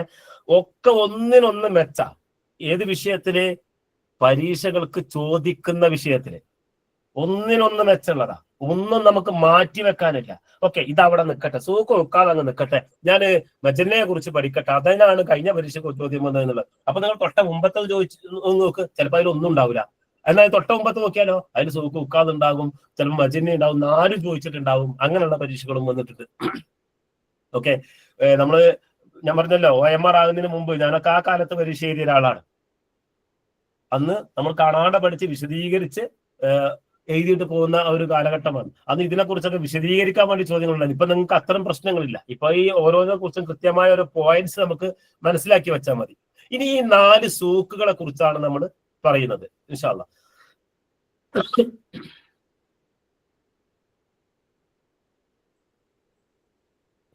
ഇതില് സൂക്ക് ഉക്കാദ് ചന്ത. നേരത്തെ നമ്മൾ പറഞ്ഞല്ലോ ഈ സൂക്കുകളിൽ ഏറ്റവും അഷറായ സൂക്ക് ഏതായിരുന്നു? സൂക്ക് ഉക്കാദാണ് ഏറ്റവും പ്രസിദ്ധമായ സൂക്ക്. ജാഹിലിയ കാലഘട്ടത്തിൽ ഉണ്ടായിരുന്ന ചന്തകളിൽ ഏറ്റവും പ്രസിദ്ധമായ സൂക്കാണ് സൂക്ക് ഉക്കാദ്. അതുകൊണ്ട് തന്നെ ഇതിന് മലിക്കത്തുൽ അസ്വാഖ് എന്നൊരു പേര് കൂടെ ഉണ്ട്. സൂക്കുകളുടെ രാജാവ്, ആ രാജകേന്ദ്രം ഏതാണ്? സൂക്ക് ഉക്കാദാണ്. ഇത് നഹ്ല, ത്വായിഫ് ഈ സ്ഥലങ്ങൾക്കിടയിൽ സ്ഥിതി ചെയ്യുന്ന ഒരു സ്ഥലമാണ്. സൗദി അറേബ്യയിലെ ത്വായിഫിന്റെയും നഹ്ലയുടെയും ഇടയിൽ സ്ഥിതി ചെയ്യുന്ന സൂക്കാണ് സൂക്ക് ഉക്കാദ്. മനസ്സിലാക്കി വെച്ചോ, ചോദിച്ചിട്ടുണ്ട്, ഇതേ ചോദ്യം ചോദിച്ചിട്ടുണ്ട്. നഹ്ലയുടെയും ത്വായിഫിന്റെയും ഇടയിലുള്ള സൂക്ക് ഏതാണ് എന്ന് പറഞ്ഞിട്ട് ചോദിച്ച ചോദ്യം തന്നെയാണ് സൂക്ക് ഉക്കാദിനെ കുറിച്ച്. ഇമ്പോർട്ടന്റ് പോയിന്റ് തന്നെയാണ്. അതുപോലെ അഷ്ഹറു അസ്വാഖുൽ അർബ് ഫിൽ ജാഹിലിയ, നേരത്തെ നമ്മൾ പറഞ്ഞ ഒരു പോയിന്റ് ആണ്, റിപ്പീറ്റ് ചെയ്യുന്നില്ല. കാനത്ത് തുഖാമു മിൻ അവ്വലി ദിൽ ഖഅദ ഇലാ 20 മിൻഹു. ഇത് നടന്നിരുന്ന കാലം, ഉക്കാദ് ചന്ത നടന്നിരുന്ന ആ കാലം സമയം ഏതാണ്? ദുൽഖഅദ മാസം ആദ്യം മുതൽ 20 വരെയാണ്. ദുൽഖഅദ ആദ്യം മുതൽ 20 വരെ നടന്നിരുന്ന ചന്ത ഏതായിരുന്നു? സൂക്ക് ഉക്കാദാണ്. ഓക്കെ, ഇപ്പൊ പോലെ അല്ലേ? Yes or no? ഒന്ന് ഇടയ്ക്കൊരു മെസ്സേജില് ഒന്ന് ഇൻബോക്സിൽ ഒന്ന് വന്നിട്ട് ഒന്ന് പറയണേ. മനസ്സിലായിട്ടില്ലെങ്കിൽ ഒരു ഡിസ്ലൈക്ക് കൊടുത്താൽ മതി. ഓക്കെ, സൂക്ക് ഉക്കാദ് മനസ്സിലായിട്ട് വിചാരിക്കുന്നു. ഈ 4 പോയിന്റും മനസ്സിലായിട്ടുണ്ടാകും എന്ന് തന്നെ വിചാരിക്കുകയാണ്. ഓക്കെ, അൽഹംദുലില്ലാ മനസ്സിലായിട്ടുണ്ട്. അടുത്തത് നോക്കൂ, സൂക്ക് മജന്നയാണ്. ഇത് കിനാന ഗോത്രത്തിലുണ്ടായിരുന്ന, അവർക്ക് മാത്രമായിട്ടുണ്ടായിരുന്ന ഒരു ചന്തയാണ് സൂക്ക് മജന്ന. ഈ ചന്ത നടന്നിരുന്നത് ഈ മുദ്ദത്തെ അശറത്ത് അയ്യാമിൻ മിൻ ശഹ്രി ആഖിർ ദിൽ ഖഅദ ഇലാ ലൈലത്തി തുലൂഉൽ ഹിലാൽ ശഹർ ദിൽ ഹിജ്ജ. ദുൽഹിജ്ജ മാസം സൂര്യൻ ഉദിക്കുന്നത് ദുൽഖഅദ മാസത്തിന്റെ അവസാന 10 ദിവസങ്ങൾ, അവസാനത്തെ 10 അങ്ങ് തുടങ്ങിയിട്ട് ദുൽഹിജ്ജ മാസം തുടങ്ങുന്നത് വരെയാണ് ഈ ഒരു ചന്തയുടെ കാലഘട്ടം ഉണ്ടായിരുന്നത്. ഏതിന്റെ? സൂക്ക് മജന്നയുടെ ആ കാലം ഏതായിരുന്നു? അപ്പൊ അതിന്റെ ആ സമയം ഒന്ന് അണ്ടർലൈൻ ചെയ്തിട്ട് വെക്കുക. ഏത് ഗോത്രക്കാരുടേതായിരുന്നു ഈ ചന്ത എന്നുള്ളതും കിനാന ഗോത്രക്കാരുടെ ചന്തയായിരുന്നു. ഓക്കെ, അടുത്തത് സൂഖ് ദിൽ മജാസ്. അത് യഖഉ ഫി ശർഖി മക്കത്തുൽ മുകറമ വബഅദു അൻഹാ മസാഫത 21 കിലോമീറ്റർ. മക്കയിൽ നിന്ന് ഏകദേശം 21 കിലോമീറ്റർ അപ്പുറത്ത് നടന്നിരുന്ന ഒരു ചന്തയായിരുന്നു ദിൽ മജാസ് സൂക്ക് എന്ന് പറഞ്ഞത്. ഓക്കെ, മറക്കൂലല്ലോ അല്ലെ? ഓർമ്മ ഉണ്ടാവുമല്ലോ.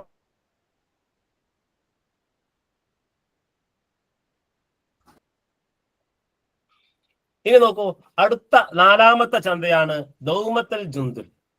ഇത് മദീനയില്, സൗദി അറേബ്യയിലെ മദീനയില്, ഓക്കെ, ഫിൽ മദീനത്തിൽ ജൗഫ് ഫി മംലക്കത്തുൽ അറബിയ്യത്തി സൗദി, മദീനയുടെ ഉള്ളിൽ നടന്നിരുന്ന ഒരു ചന്തയാണ് ഇത് ദൗമത്തുൽ ജുന്ദുൽ. അതിന്റെ ആ അന്നത്തെ കാലത്തെ ആ ചന്ത നടന്നിരുന്ന സ്ഥലത്തിന്റെ ഫോട്ടോയാണ് നമ്മൾ ആ സ്ക്രീനിൽ കാണുന്നത് കേട്ടോ. ദൗമത്തുൽ ജുന്ദുൽ ചന്തയുടെ ഫോട്ടോയാണത്. നോക്കാം. അപ്പൊ ഈ 4 ചന്തകൾ ഏതൊക്കെയാ? 4 ചന്തകള്: സൂക്ക് ഉക്കാദ്, സൂക്ക് മജിന്ന, സൂക്ക് പിന്നെ ദൗമത്തുൽ ജുന്ദുല്, അതുപോലെ മജാസ് അല്ലെ, ഉൽ മജാസ്. നോക്കൂ, ഒരു ചോദ്യം 2017 LP പരീക്ഷയ്ക്ക് ചോദിച്ച ചോദ്യമാണ്. ശരിക്ക് ശ്രദ്ധിച്ചിട്ട് ആൻസർ ചെയ്താൽ മതി. മാ അശ്ഹർ അസ്വാഖുൽ അറബ് ഫിൽ ജാഹിലിയ്യ.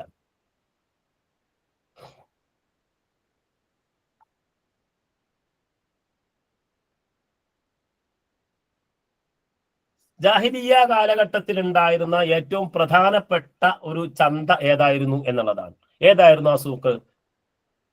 ഏതായിരുന്നു? ദുൽ മജാസ്, മജന്ന, ഉക്കാദ്. ഇനി ഈ ചോദ്യം ഒരു പക്ഷെ തിരിച്ചു ചോദിച്ചേക്കാം. ലൈസ മിൻ അശ്ഹർ അസ്വാഖിൽ അറബി ഫിൽ ജാഹിലിയ്യ, ജാഹിലിയ്യ കാലഘട്ടത്തിൽ ഉണ്ടായിരുന്നതല്ലാത്ത, അതിൽ പെടാത്ത ചന്ത ഏത് എന്നും ചോദിച്ചേക്കാം. ഓക്കെ, ഇത് LP പരീക്ഷയ്ക്ക് 2017 ചോദിച്ച ഒരു ക്വസ്റ്റ്യൻ ആണ്.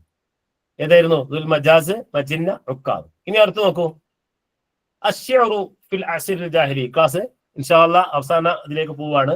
അശ്ശഉറു ഫിൽ അസ്രിൽ ജാഹിലി, ജാഹിലിയ്യ കാലഘട്ടത്തിൽ ഉണ്ടായിരുന്ന കവിതയിലേക്കാണ് ഇനി നമ്മൾ പ്രവേശിക്കുന്നത്. അപ്പോൾ ആ കാലത്തെ ചന്തകളെ കുറിച്ച് നമ്മൾ പറഞ്ഞു, അന്നത്തെ യുദ്ധങ്ങളെ കുറിച്ച് പറഞ്ഞു, അതിന്റെ ഇസ്ലാമിന്റെ അടിത്തറ, അറബി ഭാഷയുടെ അസില് നമ്മൾ പറഞ്ഞു കഴിഞ്ഞു.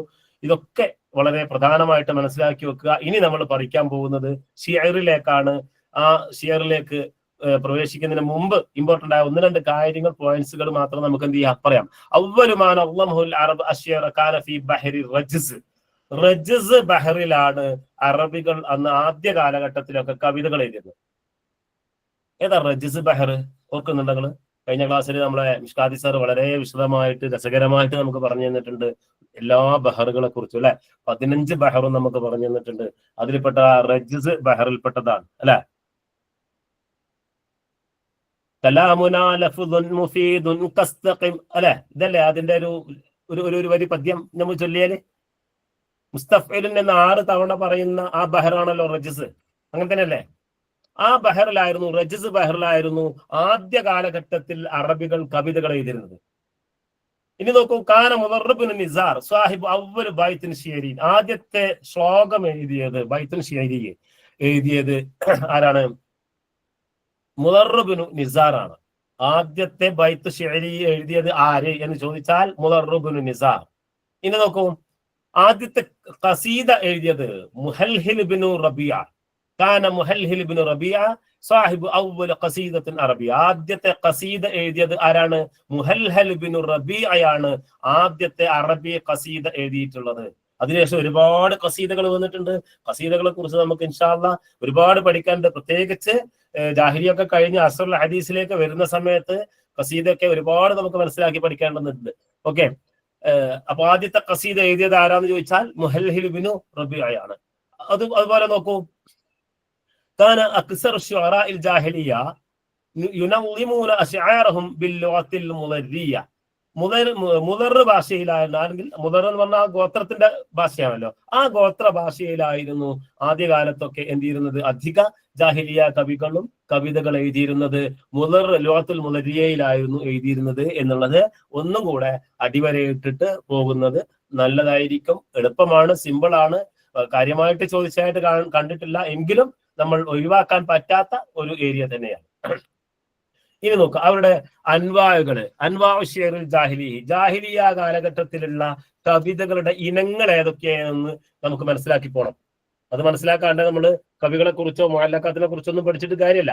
ഇതില് ഷിഅർ അന്നാനി ഉണ്ട്, ഖസസി ഉണ്ട്, തംസീലി ഉണ്ട്, തഅലീമി ഉണ്ട്. എന്താണ് ഇതൊക്കെ?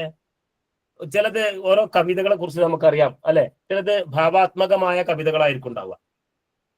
അതിനാണ് ഷിഅർ അന്നായി എന്ന് പറയുന്നത്. മറ്റേത് ഖസസിയൻ, കഥാരൂപത്തിലുള്ള, അല്ലെങ്കിൽ ചില കഥകൾ, ഇങ്ങനെ കവിതകളിലൂടെ കഥകൾ. പ്രകടിപ്പിക്കുന്നത്. അതുപോലെ തംസീലി എന്ന് പറഞ്ഞാൽ നാടകീയമായ ചില കവിതകൾ, അതുപോലെ വൈജ്ഞാനികമായ തൈലീമിയായിട്ടുള്ള കവിതകൾ. ഈ 4 ഇനങ്ങളാണ് ജാഹിലിയ കാലഘട്ടത്തിൽ ഉണ്ടായിരുന്ന കവിതകൾ. മനസ്സിലാക്കുക ഏതൊക്കെയാണ്? ഷിഅറുൻ അന്നാഇ, ഖസസി, തംസീലി, തഅലീമി. ഓക്കെ, അടുത്തത് നോക്കൂ. അന്നത്തെ കവിതകളുടെ ഒരു ആറാളുകൾ എന്തെല്ലാം മേഖലകളിലാണ് അവർ കവിത എഴുതിയിരുന്നത് അല്ലെ?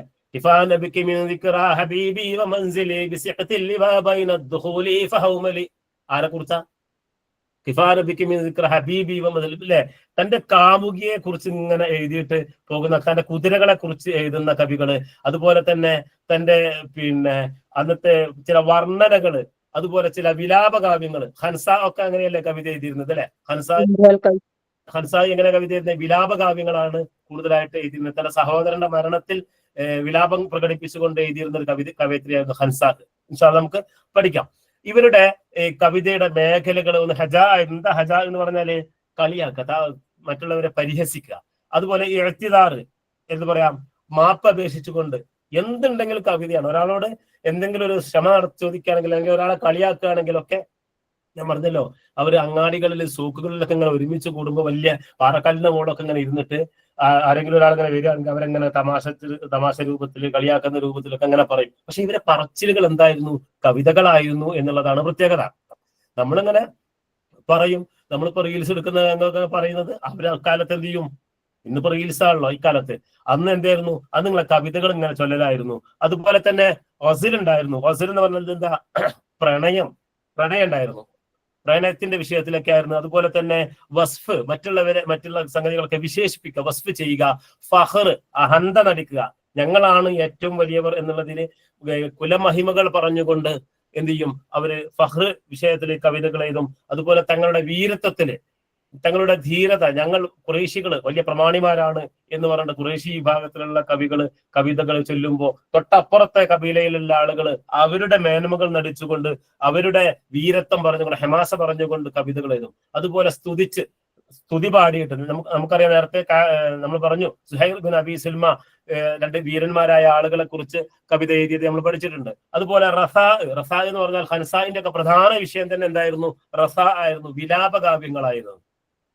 ഈ പ്രധാനപ്പെട്ട് ഈ 8 മേഖലകളിലാണ് കവിതകൾ എഴുതിയിരുന്നത്. ഇനി ഓരോ കവികളെ കുറിച്ച് പറയുമ്പോൾ നമുക്ക് പറയാം അവർ ഏതൊക്കെ മേഖലകളിലാണ് കവിത എഴുതിയെന്നുള്ളത്. അപ്പൊ ഇത് ഇപ്പൊ നോട്ട് ചെയ്ത് വെക്കണം. അന്ന് നമുക്കത് ചോദിക്കുമ്പോൾ നമുക്ക് മനസ്സിലാക്കാനും പറ്റണം ഈ അവരുടെ അറാദു ഷിഅറുൽ ജാഹിലി ഏതൊക്കെയാണ് എന്നുള്ളത്. പ്രധാനമായിട്ടും ഈ 8 ഏരിയകളിൽ കേന്ദ്രീകരിച്ചിട്ടായിരുന്നു അവർ കവിതകൾ എഴുതിയിരുന്നത്. നോക്കൂ, ഇനി ഇൻഷാ അല്ലാഹ് തബഖാത്ത് ശുഅറാഇൽ ജാഹിലിയ കാലഘട്ടത്തിലുള്ള എന്തായിരുന്നു? വീരത്വം. ഞങ്ങൾ എന്താ പറയാ, ഞങ്ങൾ വലിയ വമ്പന്മാരാണെന്ന് പറഞ്ഞെടുക്കണേ. വമ്പന്മാരെങ്കിൽ ഞാനൊന്ന് കാണട്ടെ. കേട്ടില്ലേ പാട്ട്? ഹംസറിന്റെ ഒക്കെ പാട്ട് ഇതിൽ പറയുന്ന എഴുത്തിദാർ എന്ന ക്ഷമ ചോദിക്കാം, മാപ്പ് ചോദിക്കാം. ഓക്കെ, ഇനി തൊബക്കാത്ത് ശുഅറാഇൽ ജാഹിലിയ കാലഘട്ടത്തിലുള്ള തൊബക്കകൾ ഏതൊക്കെയാണ് കേട്ടോ. നമ്മുടെ ക്ലാസ് റെക്കോർഡാണ്. ഇൻഷാ അല്ലാഹ് എല്ലാ ദിവസത്തെ ക്ലാസ്സുകളും ഇതുവരെ കഴിഞ്ഞ എല്ലാ ക്ലാസ്സുകളും നമ്മുടെ എജുഇറ ആപ്പിൽ അപ്ലോഡ് ചെയ്തിട്ടുണ്ട്. പക്ഷെ ഒരു സങ്കടം പറയട്ടെ, നമുക്ക് ആപ്പിളിലേക്ക് അത് എത്തിക്കാൻ പറ്റിയിട്ടില്ല. ഇൻഷാ അല്ലാഹ് അതിന്റെ ശ്രമങ്ങൾ തുടരുകയാണ്, എത്തിക്കാൻ ശ്രമിക്കുന്നുണ്ട് ഇൻഷാ അല്ലാഹ്. ഓക്കെ, ഓരോരുത്തർ പേഴ്സണൽ ആയിട്ട് ഒന്ന് ചോദിക്കുന്നുണ്ട് iOS കിട്ടുന്നില്ല എന്നുള്ളത്. iOS കിട്ടുന്നില്ല, ഞങ്ങൾക്ക് വിഷമമുണ്ട്. പിന്നെ ഇത് എജുഇറയിലുണ്ട്, യൂട്യൂബിൽ നമ്മൾ അപ്ലോഡ് ചെയ്യുന്നില്ല. കാരണം ഇതൊരു എന്താ പറയാ, ഒരു പ്രൈവറ്റ് പ്രോപ്പർട്ടി ആണല്ലോ. അതുകൊണ്ട് ഡൗൺലോഡ് ചെയ്യാനൊന്നും നിങ്ങൾക്ക് പറ്റില്ല. നിങ്ങൾക്ക് സ്ഥിരമായിട്ട് അതിൽ നിന്നിട്ട് കേൾക്കാം കേട്ടോ. ഓക്കെ, ഇൻഷാ അല്ലാഹ്. ഇതില് 3 ഘട്ടങ്ങളാണ്. ജാഹിലിയ കാലഘട്ടത്തിലുള്ള കവിതകൾ 3 ഘട്ടങ്ങളിലാണ്. ഒന്നാമത്തെ ഘട്ടം, ആദ്യത്തെ തൊബക്ക ഏതാണ്? ആ തൊബക്കത്തുൽ ഊലയിൽ പെടുന്ന കവികളാണ് ഇമ്രുൽ ഖൈസ്, സുഹൈർ ബിൻ അബി സുൽമ, അൻ-നാബിഅത്തു സുബിയാനി. ഈ 3 കവികളാണ് തൊബക്കത്തുൽ ഊലയിൽപ്പെട്ടത്. ഒരു PSC പരീക്ഷയ്ക്ക് ചോദിച്ചിട്ടുണ്ട് ഈ തൊബക്കകളെ കുറിച്ച്, അതുകൊണ്ട് മനസ്സിലാക്കി വെക്കണം. സത്യം പറഞ്ഞാൽ നമുക്കൊന്നും ഒഴിവാക്കാനില്ല. ഒരു പോയിന്റ് പോലും നമുക്ക് ജാഹിലിയ കാലഘട്ടത്തിൽ ഒഴിവാക്കേണ്ടതായിട്ട് ഇല്ല. അപ്പൊ ഒന്നാമത്തെ തൊബക്ക ഏതാണ്? ഇമ്രുൽ ഖൈസ്, സുഹൈർ, നാബിയ. രണ്ടാമത്തത് അൽ ആഷ, ലബീദ്, തൊറഫ. മൂന്നാമത്തെ തൊബക്കയിൽപ്പെട്ടവരാണ് അൻദ്രത്ത് ബിൻ ഷദ്ദാദ് അൽ അബ്സി, ദരീദ് ബിൻ സമ്മത്ത്, ഉമയ്യത്ത് ബിൻ അബിസലത്ത്. ഇവരാണ് ഈ ജാഹിലിയ കാലഘട്ടത്തിൽ ഉണ്ടായിരുന്ന പ്രധാനപ്പെട്ട കവികളിൽ 3 ഘട്ടങ്ങളിലായിട്ടുണ്ടായിരുന്ന 3 തൊബക്കുകളിലായിട്ടുണ്ടായിരുന്ന ആളുകള് ഈ പറയുന്ന ആളുകളാണ്. ഒന്ന് മനസ്സിലാക്കി വെക്കണം, നോട്ട് ചെയ്ത് വെക്കണം കേട്ടോ. ഇത് ചോദിച്ചിട്ടുണ്ടേ മുമ്പ് പരീക്ഷയ്ക്ക്. അതുപോലെ ഇതും വളരെ പ്രധാനപ്പെട്ട ഒരു പോയിന്റ് ആണ്. നമ്മളെല്ലാവരും കേട്ടിട്ട് പരീക്ഷയ്ക്ക് എഴുതിയ ആളുകൾക്കൊക്കെ അറിയാം. ഒരുപാട് പരീക്ഷയ്ക്ക് ആവർത്തിച്ച് ചോദിച്ച ചോദ്യങ്ങൾ അല്ലെ. അഷ്അറുന്നാസ് ഏതാണ് എന്നുള്ളത്. അഷ്അറുന്നാസ് ഇദാ റകിബ. ഈ ഇവർ കവിതകൾ എഴുതുന്ന സമയത്ത് ഈ അറബി സാഹിത്യകാരന്മാർ, അറബി കവികളൊക്കെ കവിതകൾ എഴുതുന്ന സമയത്ത് ഓരോ കവികൾക്കും തങ്ങളുടേതായ പ്രതിഭ പുലർത്തിയിരുന്ന ചില മേഖലകൾ ഉണ്ടായിരുന്നു അല്ലെ. ഇപ്പൊ തകർന്നു വീണ ഒരു കൊട്ടാരത്തിന്റെ കെട്ടിടത്തിന്റെ മുന്നിൽ നിന്നുകൊണ്ടാണ് ഖിഫാനബിക്ക് പാടിയത്. ആര്? ഇമ്രുൽ ഖൈസ് അല്ലെ, ഇമ്രുൽ ഖൈസ് പാടിയത്. അപ്പോ ഇവർക്കൊക്കെ ഓരോ ഘട്ടങ്ങൾ ഉണ്ടായിരുന്നു. ഓരോ അവരുടെ പ്രതിപാദനങ്ങൾ കാണിച്ചിരുന്ന, അവരുടെ കഴിവുകൾ കാണിച്ചിരുന്ന ചില മേഖലകൾ ഉണ്ടായിരുന്നു. അതിൽ ഇമ്രുൽ ഖൈസിന്റെ മേഖലയാണ് ഇദാ റകിബ. യാത്ര പുറപ്പെടുമ്പോഴാണ് അദ്ദേഹം, ചില നമ്മളെ മലയാള കവികളൊക്കെ ഉണ്ടെങ്കിലല്ലേ യാത്രയിൽ കവിത എഴുതുന്ന കുറെ ആളുകളുണ്ട്. ചില ആളുകൾക്ക് യാത്ര ഇഷ്ടമായിരിക്കും, ചില ആളുകൾക്ക് ഒഴിഞ്ഞ പ്രദേശത്ത് പോയിട്ട് ഇങ്ങനെ കവിത എഴുതുന്നത് ഇഷ്ടമായിരിക്കും. ഇമ്രുൽ ഖൈസിന്റെ ഏറ്റവും ഇഷ്ടമേഖല യാത്രയായിരുന്നു. അതുപോലെ സുഹൈർ ബിൻ അബി സുൽമ ഇദാ റഗിബ എന്ന് പറഞ്ഞാൽ എന്താണ്? അദ്ദേഹത്തിന് ഇങ്ങനെ ആഗ്രഹങ്ങൾ മനസ്സിലുണ്ടാകുന്ന സമയത്ത് അദ്ദേഹം കവിത എഴുതും. അന്നാബിയത്ത് സുബിയാനി ഇദാ റഹിബ. റഹിബ എന്നാല് പേടിക്കുന്ന സാഹചര്യങ്ങൾ, ഭയപ്പെടുന്ന സാഹചര്യങ്ങൾ ഉണ്ടാകുന്ന സമയത്ത് നാബിയക്ക് പെട്ടെന്ന് വരുന്നത് കവിതകളായിരിക്കും. അൽ ആശ ഇദാ ത്വരിബ. അതായത് അദ്ദേഹത്തിന് ആനന്ദം ഉണ്ടാകുന്ന സമയത്ത്, സന്തോഷം ഉണ്ടാകുന്ന സമയത്ത് അദ്ദേഹം എന്ത് ചെയ്യും? പാട്ട് പാടും. നമ്മൾ അങ്ങനെ തന്നെ ആണല്ലേ. ഹാപ്പി ആകുന്ന സമയത്ത് ചിലപ്പോൾ ഏത് പാട്ട് പാടാത്തവന്റെ ഉള്ളിലേക്ക് ചില മൂളിപ്പാട്ടുകൾ വരാറുണ്ട് അല്ലെ. ഇവർക്ക് ഈ 4 ആളുകളാണ് അഷ്അറുന്നാസ് എന്നറിയപ്പെടുന്നത്. അഷ്അറുന്നാസ് ഇദാ റകിബ ആരാണ്? ഇമ്രുൽ ഖൈസ് ആണ്. അഷ്അറുന്നാസ് ഇദാ റഗിബ ആരാണ്? സുഹൈർ ബിൻ അബി സുൽമയാണ്. അന്നാബിയത്തു ദുബിയാനി ഇദാ റഹിബ. അൽ അഅശ ഇദാ ത്വരിബ. 4 പേരെ കുറിച്ച് 4 എണ്ണം ഇമ്പോർട്ടന്റ് ആണ്. ഇത് കൺഫ്യൂഷൻ ആക്കാൻ വേണ്ടിയിട്ട് ചില മാച്ച് ചെയ്തുകൊണ്ടൊക്കെ ചോദിക്കും. ഇമ്രുൽ ഖൈസിന്റെ ഇദാ റഹിബ കൊടുക്കും, നാബിയുടെ ഇദാ റകിബ കൊടുക്കും, സുഹൈറിന്റേത് ത്വരിബ കൊടുക്കും. അങ്ങനെ അങ്ങോട്ടും ഇങ്ങോട്ടൊക്കെ മാറിയിട്ട് 4 പേരുടേതും മിക്സ് ചെയ്തിട്ട് കൊടുത്തിട്ട് ഇതിലേതാണ് ശരിയായ ജോഡി എന്ന് പറഞ്ഞു ചോദിക്കും. കൺഫ്യൂഷൻ ആയി പോകും. എത്ര പഠിപ്പിസ്റ്റാണെങ്കിലും പരീക്ഷാ ഹാളിൽ ചെന്നിട്ട് ഇതിങ്ങനെ ബബിൾ ചെയ്യുന്ന സമയത്ത് ABC ഇങ്ങനെ അടുത്തടുത്ത് ഇങ്ങനെ കാണാണ് ബബിളിങ് ചെയ്യേണ്ട കോളങ്ങള്. ആ സമയത്താണ് ഇങ്ങനൊരു ചോദ്യം വരുന്നത്. അപ്പൊ വാച്ചിലേക്ക് നോക്കുമ്പോ സമയം കഴിഞ്ഞുകൊണ്ടിരിക്കുകയാണ്. ഇതിങ്ങട്ട് നെഞ്ചിങ്ങനെ പിടക്കാൻ തുടങ്ങിയിട്ട് പടച്ച റബ്ബെ മനസ്സിന്റെ ഉള്ളിൽ കൂടെ ഇങ്ങനെ തീങ്ങനാളും. പഠിച്ചതാണല്ലോ. ആ ലാസ്റ്റ് അവസാനം ഇതന്നെ ശരീരത്തിൽ കുത്തും. പുറത്തിറങ്ങിയിട്ട് ചോദിക്കടി ഇതിന്റെ ഉത്തരം ഏതാ? ഇതാ റൈബ എന്ന് പറഞ്ഞത് ആരെ കുറിച്ച്? നാബിയാനെ കുറിച്ചല്ലേ. അപ്പൊ അല്ലടി അത് റൈബല്ല, അത് റഹിബയാണ്. അച്ചോടാ ഞാൻ തെറ്റിയല്ലോ എന്ന് തോന്നുന്നത് അപ്പയാ. പരീക്ഷ ആണെന്ന് പുറത്തിറങ്ങിയിട്ടുണ്ട് നമുക്കൊരു ശരിയാക്കുന്ന പരിപാടി. ആ ശരിയാക്കുന്നതിലൊക്കെ തെറ്റിയിട്ടുണ്ടാവും. പറയുമ്പോൾ ഇതൊക്കെ നമ്മൾ കൃത്യമായിട്ട് മനസ്സ് വെച്ച് പഠിച്ചു പോയതായിരിക്കും. അപ്പൊ അതുകൊണ്ട് ശ്രദ്ധിച്ച് മനസ്സിലാക്കുക. ഇതാ കേട്ടോ ചോദ്യം. പരീക്ഷയ്ക്ക് വന്നൊരു ചോദ്യം തന്നെയാണ്. പെട്ടെന്ന് ആൻസർ ചെയ്തോ. ഹു അഷ്അറുന്നാസ് ഇദാ റഗിബ. ഹു അഷ്അറുന്നാസ് ഇദാ റഗിബ. പെട്ടെന്ന് ചെയ്തോ. അന്നാബിയത്തു ദുബിയാനി, ഇമ്രുൽ ഖൈസ്, സുഹൈർ ബിൻ അബി സുൽമ, അൽ ആശ. ഏതാ കറക്റ്റ് ആൻസർ? ചെയ്തോ. പെട്ടെന്ന് ചെയ്തോ. ഒന്നങ്ങ് സ്പീഡ് ആയിക്കോട്ടെ. സമയം കഴിഞ്ഞിട്ടുണ്ട്. 35 ഈ ഒരു ഭാഗം കഴിഞ്ഞാൽ പിന്നെ അടുത്ത് നമുക്ക് കവികളിലേക്കാ പോവുള്ളൂ. അതുകൊണ്ടാണ് ഞാൻ ഇതാണ് തീർക്കാന്ന് വിചാരിച്ചത്. സോറി, ആൻസർ ഏതായിരുന്നു? ഇതാ റഗിബ ആയിരുന്നു. എല്ലാവരും കറക്റ്റ് ചെയ്തിട്ടുണ്ട് ഇൻഷാ അല്ലാഹ്. ഓക്കെ കറക്റ്റ് ചെയ്തില്ലേ? അപ്പൊ ഈ 4 ആളുകളെ കുറിച്ചും ആ 4 ആളുകളുടെ അവരുടെ ആ പ്രത്യേക മേഖലകളെ കുറിച്ച് നമ്മൾ മനസ്സിലാക്കി വെക്കണം. അതുകൊണ്ട് ഒന്നും നമുക്ക് ഒഴിവാക്കേണ്ടതില്ല. ഇൻഷാ അല്ലാഹ് നിങ്ങൾ നേടും. നിങ്ങൾ ലിസ്റ്റിൽ വരും, വരാതിരിക്കൊന്നുമില്ല. നമ്മൾ വരും എന്ന് പറഞ്ഞാൽ വരും. നിങ്ങൾ വന്നിട്ടുണ്ട്. പല ആളുകളും, ഒരുപാട് ആളുകൾ വന്നിട്ടുണ്ട് മുൻകാലങ്ങളിലൊക്കെ ഇൻഷാ അല്ലാഹ്. അപ്പോ അതിനനുസരിച്ച് നമുക്ക് പഠിക്കണം. നമുക്ക് പ്രീവിയസ് ക്വസ്റ്റ്യൻസ് അനലൈസ് ചെയ്യണം. പ്രത്യേകിച്ച് നമ്മുടെ ക്ലാസ് സംഘടിപ്പിക്കാൻ ഉദ്ദേശിക്കുന്നുണ്ട്. ആദ്യത്തെ ക്ലാസ് നമ്മൾ ഉദ്ദേശിക്കുന്നത് കോഴിക്കോടാണ്. ഇൻഷാ അല്ലാഹ് ആലോചനയിലാണ് ഉള്ളത്. ഒരു 70 ദിവസം നോക്കിയിട്ട് വെക്കേഷനിൽ നമ്മൾ ഒരു ദിവസം സംഘടിപ്പിക്കും. മറ്റു ജില്ലകളിലേക്കും നമ്മൾ അത് എത്തിക്കും ഇൻഷാ അല്ലാഹ്. പഠിതാക്കളുടെ ആവശ്യങ്ങൾ അവരുടെ എണ്ണത്തിനനുസരിച്ച് നമ്മളത് ചെയ്യും. അതുകൊണ്ട് അതിലൊക്കെ നിങ്ങൾ പങ്കെടുക്കണം. നമുക്ക് നല്ലൊരു PSC രൂപത്തിൽ നിങ്ങളുടെ ഭയം മാറ്റാൻ, പരീക്ഷാ പേടി മാറ്റാൻ, എക്സാം ഫോബിയ മാറ്റാൻ. അതൊരു പ്രശ്നം തന്നെയാണ്. എക്സാം ഫോബിയ എന്നുള്ളത് വല്ലാത്തൊരു പ്രശ്നമാണ്. കാരണം നന്നായിട്ട് പഠിക്കുന്ന കുട്ടികളുണ്ട്, നന്നായിട്ട് പഠിക്കും, രാവും പകലും ഉറക്കൊഴിഞ്ഞിരുന്നിട്ട് പഠിക്കും, നന്നായിട്ടും ഉറക്കൊഴിഞ്ഞിരുന്ന് പഠിക്കും. പക്ഷെ പരീക്ഷ ഹാളിൽ എത്തുന്ന സമയത്ത് കയ്യും കാര്യങ്ങളും വറക്കും, രണ്ട് മുട്ട ഇങ്ങനെ കൂട്ടിയിടിക്കാൻ തുടങ്ങും. അങ്ങനത്തെ ഒരാൾ തൊട്ടപ്പുറത്ത് നിൽക്കുന്നുണ്ട്, ഒരുപാട് PSC പരീക്ഷകൾ എഴുതി. എന്താ പറയാ, ഇതാണ് പ്രശ്നം. നന്നായിട്ട് പഠിക്കും, ഉറക്കൊഴിഞ്ഞ് പഠിക്കും. ഞാനൊന്നും പിന്നെ ആ ഗണത്തിൽപ്പെട്ട ഒരാളല്ല. ഉറക്കൊഴിയുന്ന പരിപാടിയേ ഇല്ല, ഉറക്കൊഴിയാൻ പോയിട്ട് ഇരുന്ന് പഠിക്കുന്ന പരിപാടിയേ ഇല്ല. പഠിക്കുന്ന സമയത്ത്, ക്ലാസ് കേൾക്കുന്ന സമയത്ത് മനസ്സിലാക്കി വെച്ചിട്ട് പോകുക, പിന്നെ ജസ്റ്റ് 1-2 തവണ വായിക്കുക, അത്ര മതി. പക്ഷെ എന്റെ തൊട്ടപ്പുറത്ത് എന്റെ ജീവിത പങ്കാളി, എന്താ പറയാ, അവർക്ക് അങ്ങനത്തെ ഒരു പ്രശ്നം, അങ്ങനെയുള്ള പ്രശ്നങ്ങളുള്ള ഒരുപാട് ആളുകളുണ്ട്. എക്സാം ഫോബിയ ഉള്ള കുറെ ആളുകളുണ്ട്. പരീക്ഷകളിലേക്ക് നന്നായിട്ട് പഠിച്ചിരിക്കുന്ന ആളുകളായിരിക്കും, കാണാതെ പഠിക്കും, ചൊല്ലിപ്പഠിക്കും, അങ്ങനെയൊക്കെ പഠിക്കും. രാത്രിയൊക്കെ 2 കാലും തണുത്ത വെള്ളത്തിൽ ഇങ്ങനെ വെച്ചിട്ട് പഠിക്കും. പക്ഷേ പരീക്ഷകൾക്ക് ഒക്കെ പഠിച്ചിട്ടുണ്ടാകും. ക്വസ്റ്റ്യൻ പേപ്പർ കയ്യിൽ കിട്ടിയ ഒരു ക്വസ്റ്റ്യന്റെ ഓപ്ഷനിൽ 4 ഓപ്ഷൻ അങ്ങോട്ടും ഇങ്ങോട്ടും ഇങ്ങനെ വായിച്ചു നോക്കുമ്പോൾ ചെറിയൊരു കൺഫ്യൂഷൻ വന്നാൽ മതി. ഒന്നാമത്തെ ക്വസ്റ്റ്യൻ കൺഫ്യൂഷൻ ആയാൽ പിന്നെ കംപ്ലീറ്റ് കൺഫ്യൂഷൻ ആയിരിക്കും, അല്ലെ? ഇൻഷാ അല്ലാഹ് അതൊക്കെ നമുക്ക് മാറ്റിയെടുക്കണം. അതിനൊക്കെയുള്ള ക്ലാസ്സുകളാണ് നടക്കുന്നത്.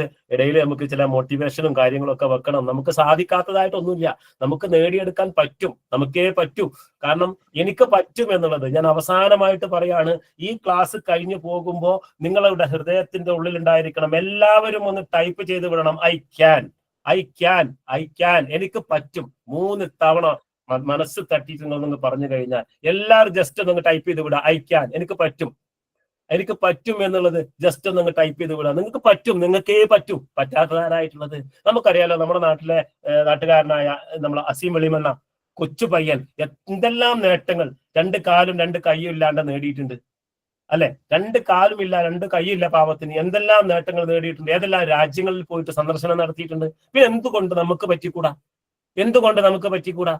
നെപ്പോളിയൻ ബോണോപ്പാർട്ടിനെ നിങ്ങൾ കേട്ടിട്ടില്ലേ? നെപ്പോളിയൻ ബോണോപ്പാർട്ട് നടത്തിയ യുദ്ധങ്ങളിൽ മുഴുവൻ ലോക രാജ്യങ്ങളോടൊക്കെ യുദ്ധം ചെയ്യുന്ന അയാളുടെ ഹോബി. ജാഹിലിയ കാലഘട്ടത്തെ പോലെയായിരുന്നു. ഒരുപാട് യുദ്ധങ്ങൾ അയാൾ ചെയ്തിട്ടുണ്ട്. ചെയ്ത യുദ്ധങ്ങളിലൊക്കെ അയാൾ പരാജയപ്പെട്ടു. ആളുകൾ കളിയാക്കാൻ തുടങ്ങി, ലോക നേതാക്കന്മാർ കളിയാക്കാൻ തുടങ്ങി. അപ്പൊ അയാൾ പറഞ്ഞൊരു വാക്കുണ്ട്, ഒറ്റ വാക്ക്. ആ വാക്ക് നമ്മുടെ ഉള്ളിൽ ഉണ്ടായാൽ മതി. Earth is round, round is zero, zero is nothing, nothing is impossible, nothing is impossible. ഈ ലോകം എന്ന് പറഞ്ഞത് ഒരു വട്ടപൂജ്യമാണ്. എർത്ത് ഈസ് റൗണ്ട് ആണ്. റൗണ്ട് എന്ന് പറഞ്ഞാൽ സീറോയാ. സീറോ എന്ന് പറഞ്ഞാൽ വില ഇല്ലാത്തൊരു സാധന, പൂജ്യമാണ്. ആ പൂജ്യത്തെ കീഴടക്കാൻ അത് വളരെ എളുപ്പത്തിൽ സാധിക്കും.